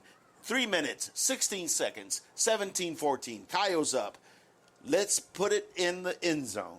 It's 3 minutes, I know, but let's put it in the end zone and get this game over with. The Coyotes are waiting for the call to come in from the sideline. Number 4 comes in with a call. Number 4, our quarterback, Jet Flores, comes up. It's going to be, again, under center. 2 tight ends, 1 wide out, 1 slot back, 1 running back, 1 slot back. Jet is under center. Ball is snapped. He turns around. It's a straight dive to number 5. It goes for 2 yards. It's going to be 2nd down and 8 at the 33-yard line, 32-yard line. 2 minutes, 31 seconds, 17-14 Coyotes. And with the clock running down, the Mavericks are using their timeouts to conserve the clock. Well, Uvalde Radio will broadcast live from the First State Bank of Uvalde Palomino Fest Labor Day Weekend Grand Parade tomorrow at 10 from Uvalde Cabinetry, 301 North Getty Street. 10 in the morning, that is. Tune in as Robert and Corey cover all the fun, or bring a lawn chair to Uvalde Cabinetry and enjoy the parade in person. While you're there, register to win a family 4-pack of tickets to the Carton International Circus, coming to Uvalde County Fairplex on September the 12th. And we're going back to the action. The Coyotes are coming back on the field. The Mavericks are also. The Coyotes are up on the line. The quarterback is under center. There's only one wide out, one eye back, one slot back, and here we go. It is going to be a sweep to the right. He goes for about 1 or 2 yards. It's going to be third down and 8, third down and 7. Looks like he lost a yard. It's going to be third down and 8 with 2:11 to go. Coyotes are on the Winn side of the ball. They're up 17-14, and they're letting the clock run. It's going to be 2 minutes. 18 minutes on the game clock, on the play clock, 1:51 on the game clock. Coyotes are up the line with 8 minutes left on the game clock. 8 seconds. And it is handoff to Ale. He goes for 4 yards. It's going to be 4th down and 4. 4th down and 4 at the 29-yard line. 1 minute and 24 seconds. 4th down and 4. I don't think the Mavericks have a timeout left. No, they don't. No timeouts left. And it's 1 minute, 12 seconds, 1 minute, 11, 1 minute, 10. There is 15 minutes on the play clock. 15 seconds, excuse me. And the Coyotes are going to run it down, and I believe they're going to call a timeout right before the play clock runs out. And that's what they do. With 55 seconds left in the game, the Coyotes call a timeout. It's 4th down and 4 at the Mavericks' 29-yard line. It is going down to the wire. The Coyotes will have 1 play left. Let's see what they try to do when they come back. We're going to take a quick break and be right back. This is the Pack. This is the Coyote Pack on UvaldeRadio.net. Greetings to everyone who loves the Uvalde Coyotes. This is Mama Jan on behalf of the Tex Elliott family. Uvalde strong, we back the pack. Go Yotes! Texans team together, every red-blooded one of you, shoulder to shoulder, shaping history. We're in it for the long haul, together, and you can take that to the bank. Texan Bank, poised and ready for a future that's wide open. Member FDIC. And we're back live here at Eagle Pass Memorial Stadium. It is 4th down and 4. The Coyotes are going to go for it. It's 55 seconds left in the game. And they are going to, what is this? Oh, it's a straight handoff to Abraham Ale. He takes it to the right, and he gets to the 20-yard line, to the 15-yard line. 1st and 10 Coyotes. It was that same Wildcat formation. They ran it to the left this time. There was a gaping hole that number 5 was able to go to. It was just fantastic. 1st and 10 for the Coyotes. 36 seconds left in the game. I think it's going to be victory formation time, and we're going to get out of here with a win. The Coyotes are going to get out of here with a win. They're doing they're trying to do the victory formation, or the victory offensive formation. They don't want to call a timeout, do they? They're trying. Yep, they're trying real hard to get it right, but they didn't. So they're going to call a timeout. Prolong the. No, it's going to be illegal procedure for the Coyotes. They ran out the clock, so it's going to be 5 yards back. it doesn't really matter because all they have to do is kneel it down. I wish they would do that cowboy salute that the Cowboys do. But anyway, the Coyotes are going to win this game. They are in the victory formation. The quarterback is under center, gets the ball, kneels it, and the clock is going to run out. 4, 3, 2, 1. Ladies and gentlemen, the Coyotes have won their first game of the season, 17-14 against the Mavericks. We are going to get out of here with a win. We're going to take a real quick commercial break and be right back with you. This is the Coyote Pack broadcast, only on UvaldeRadio.net. Hi there. I'm Linda Kale, broker at Riata Realty in Uvalde and Nueces Canyon. If you're in the market for a home, business, or recreational property, we'll help you find it. For sellers, we're ready to broker any deal you bring us. Commercial, residential, ranch, and river properties are all in our wheelhouse. Friendly service and attention to detail are what we're known for, so give us a call today at 591-4430. Whether you're buying or selling or just thinking about it, remember Riata. I wake up with you guys, I spend my day with you guys, and I go to bed with you guys. You guys are the best. The most Texas country and red dirt, plus the best of Nashville from 90s to now. It's 5 o'clock somewhere, going out of style. I was thinking out of silence, stay out of Uvalde Radio. Like so many great Texas institutions, it began as an idea, became a vision, and ended up being a legacy. The premier bank of Southwest Texas since 1907, First State Bank of Uvalde, provides banking solutions, services, and products with the highest quality customer service, delivered with Southern hospitality and Texas spirit. For all your banking, loan, mortgage needs, or just to grab a cup of coffee and talk about Friday night's Coyote victory amongst the ambience and artwork, we'll be looking down the road for you here at First State Bank of Uvalde. Member FDIC, Equal Housing Lender. Texas Farm Store backs the pack. Locally owned and operated for over 50 years at 236 East Nepal. Stop by for everything you need. Feed, seed, lawn and garden, animal health, custom mixing and grinding, tack, herbicides, pesticides, and even wild game feeders. At Texas Farm Store, our friendly and knowledgeable staff can help you with all your needs. Delivery is available. Please call for more information, 830-278-3713, and find Texas Farm Store online at txfarmstore.com. Does your health have you on the sidelines? With over 20 specialty services, Uvalde Memorial Hospital has the winner's playbook of healing. Whether it's orthopedics, oncology, pain management, podiatry, radiology, or rehabilitation, Team UMH can offer you the quality comprehensive health care you need to get back in the game of life. Call us today to learn more at 830-278-6251. Go Coyotes! Star Realty and Ranch salutes our Uvalde High School varsity Coyotes, as well as all our UHS student athletes. Your hard work, dedication, and spirit make you all stars of the game. Star Realty and Ranch are your premier real estate experts, here to provide you with all the resources and information you need to buy or sell real estate. Call to find out more at 830-261-1970 or visit UvaldeRealty.com. There's power in the simplest of actions. Like one neighbor helping another, where everybody looks out for everybody else. Community is everything at Medina Electric Cooperative, and we're grateful for your trust. To provide the energy you need, giving you the power to power on.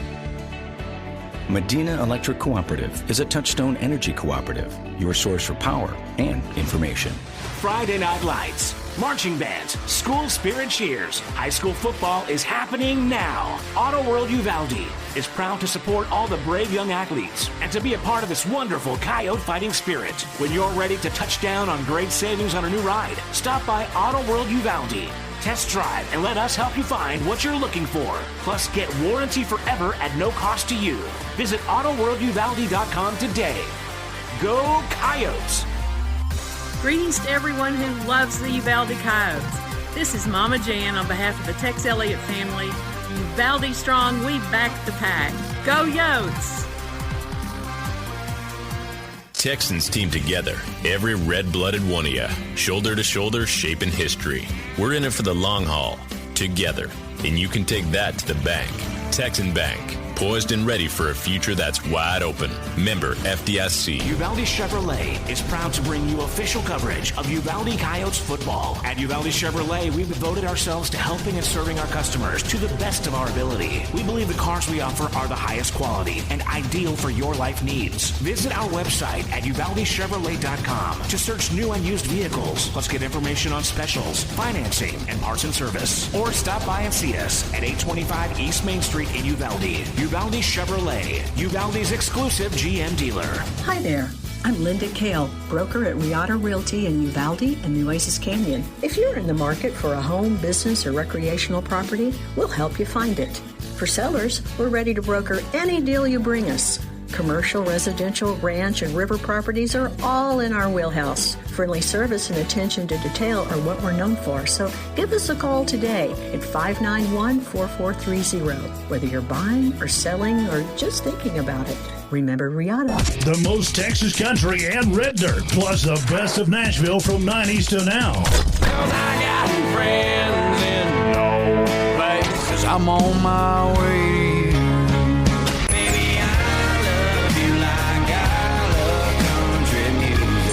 Uvalde Radio. Uvalde Radio. And we're back with your post-game show.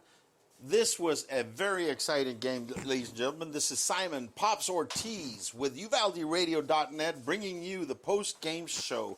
The Coyotes won 17-14. It was an awesome, tight game. And, Texas...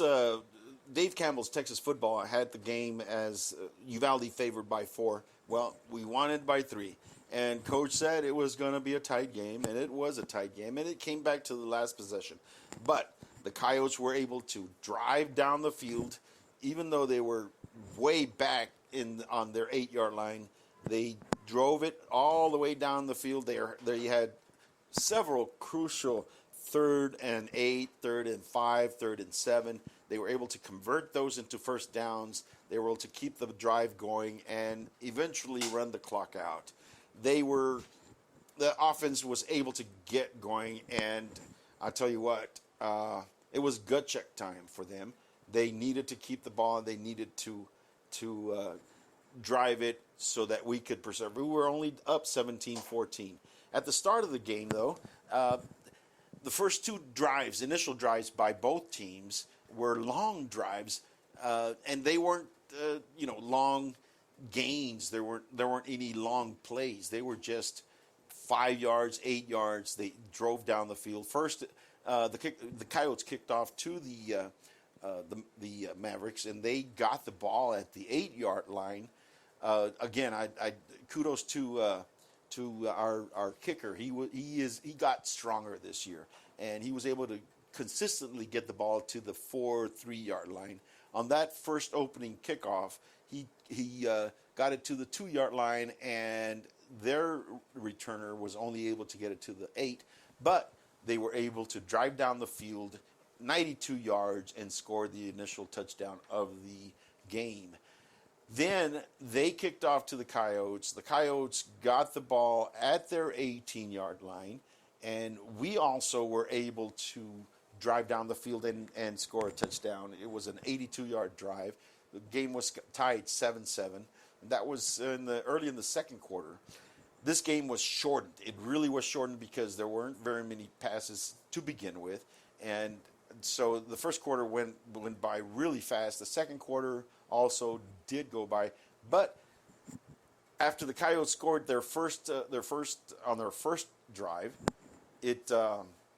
I said it's going to be back and forth by both offenses. It looked like it was going to be that way. But in the second half, when the Coyotes got their second possession, they were again able to drive. When the Mavericks got their second possession, they weren't able to drive. They had to punt to us. We got it at the second possession. We were able to drive 50 yards for a touchdown and went up 14-7. And I thought, well, okay, now we're able to stop them now. Let's see what happens. Eventually, we went to halftime, 14-7, and then in the second half, it just turned into a defensive battle. There was only 3 points scored in the second half by the Coyotes. and we held the Mavericks to nothing, 0, zilch. Now, we did have one turnover, the first turnover of the season in the second half, and again, that was crucial, because I think that if we had not turned the ball over, we might have been able to get ahead a little bit more and make it a more comfortable game than to have it be so close at the end of the game. Be that as it may, we did win. It was a 17-14 exciting game that we able to pull out, and it's going to be a short trip going back home, I tell you. We're going to take a real quick break, and we're going to come back and do a bit of prognosticating for our next game next week, and we're going to announce our star player of the game. So please stick right with us. We are going to take a quick commercial break. This is the Coyote Pack broadcast on UvaldeRadio.net. Uvalde Chevrolet is proud to bring you official coverage of Uvalde Coyotes football. At Uvalde Chevrolet, we've devoted ourselves to helping and serving our customers to the best of our ability. We believe the cars we offer are the highest quality and ideal for your life needs. Visit our website at UvaldeChevrolet.com to search new and used vehicles, plus get information on specials, financing, and parts and service. Or stop by and see us at 825 East Main Street in Uvalde. Uvalde Chevrolet, Uvalde's exclusive GM dealer. Cecil Atkinson Motors is proud to be your Chrysler, Dodge, Jeep, Ram, and Wagoneer dealership in Uvalde, Texas. We've been in business for over 37 years as a family-owned car dealership and your one-stop shop of automotive excellence. Stop by and see us at 2630 East Main Street under the giant Texas flag. And help us welcome our new general manager, William Juarez, and his family to Uvalde. We look forward to introducing you to a wide selection of pre-owned vehicles, our stellar finance team, and our dedicated service center. Visit our website at CecilUvalde.com. Cecil Atkinson Motors, when the products are similar, the dealer makes a difference. And we're back, ladies and gentlemen, to your Coyote Pack broadcast, only on UvaldeRadio.net. We are the official broadcaster of Uvalde Coyote football. Well, it was a very interesting game. It was a very tight game. It was a very exciting game. I hope you enjoyed our broadcast. I had to go solo this broadcast, but we are going to have some guest speakers starting next week. We've got Chance Nuzzi, we've got Van McElroy, we have Steve Cargile, we have Nano Tafoya, and last but not least, we're going to have Al Ortiz join us back again, at least for one game. So with that being said, let's get to the very end of our show, and that is the Star Realty and Ranch Star of the Game.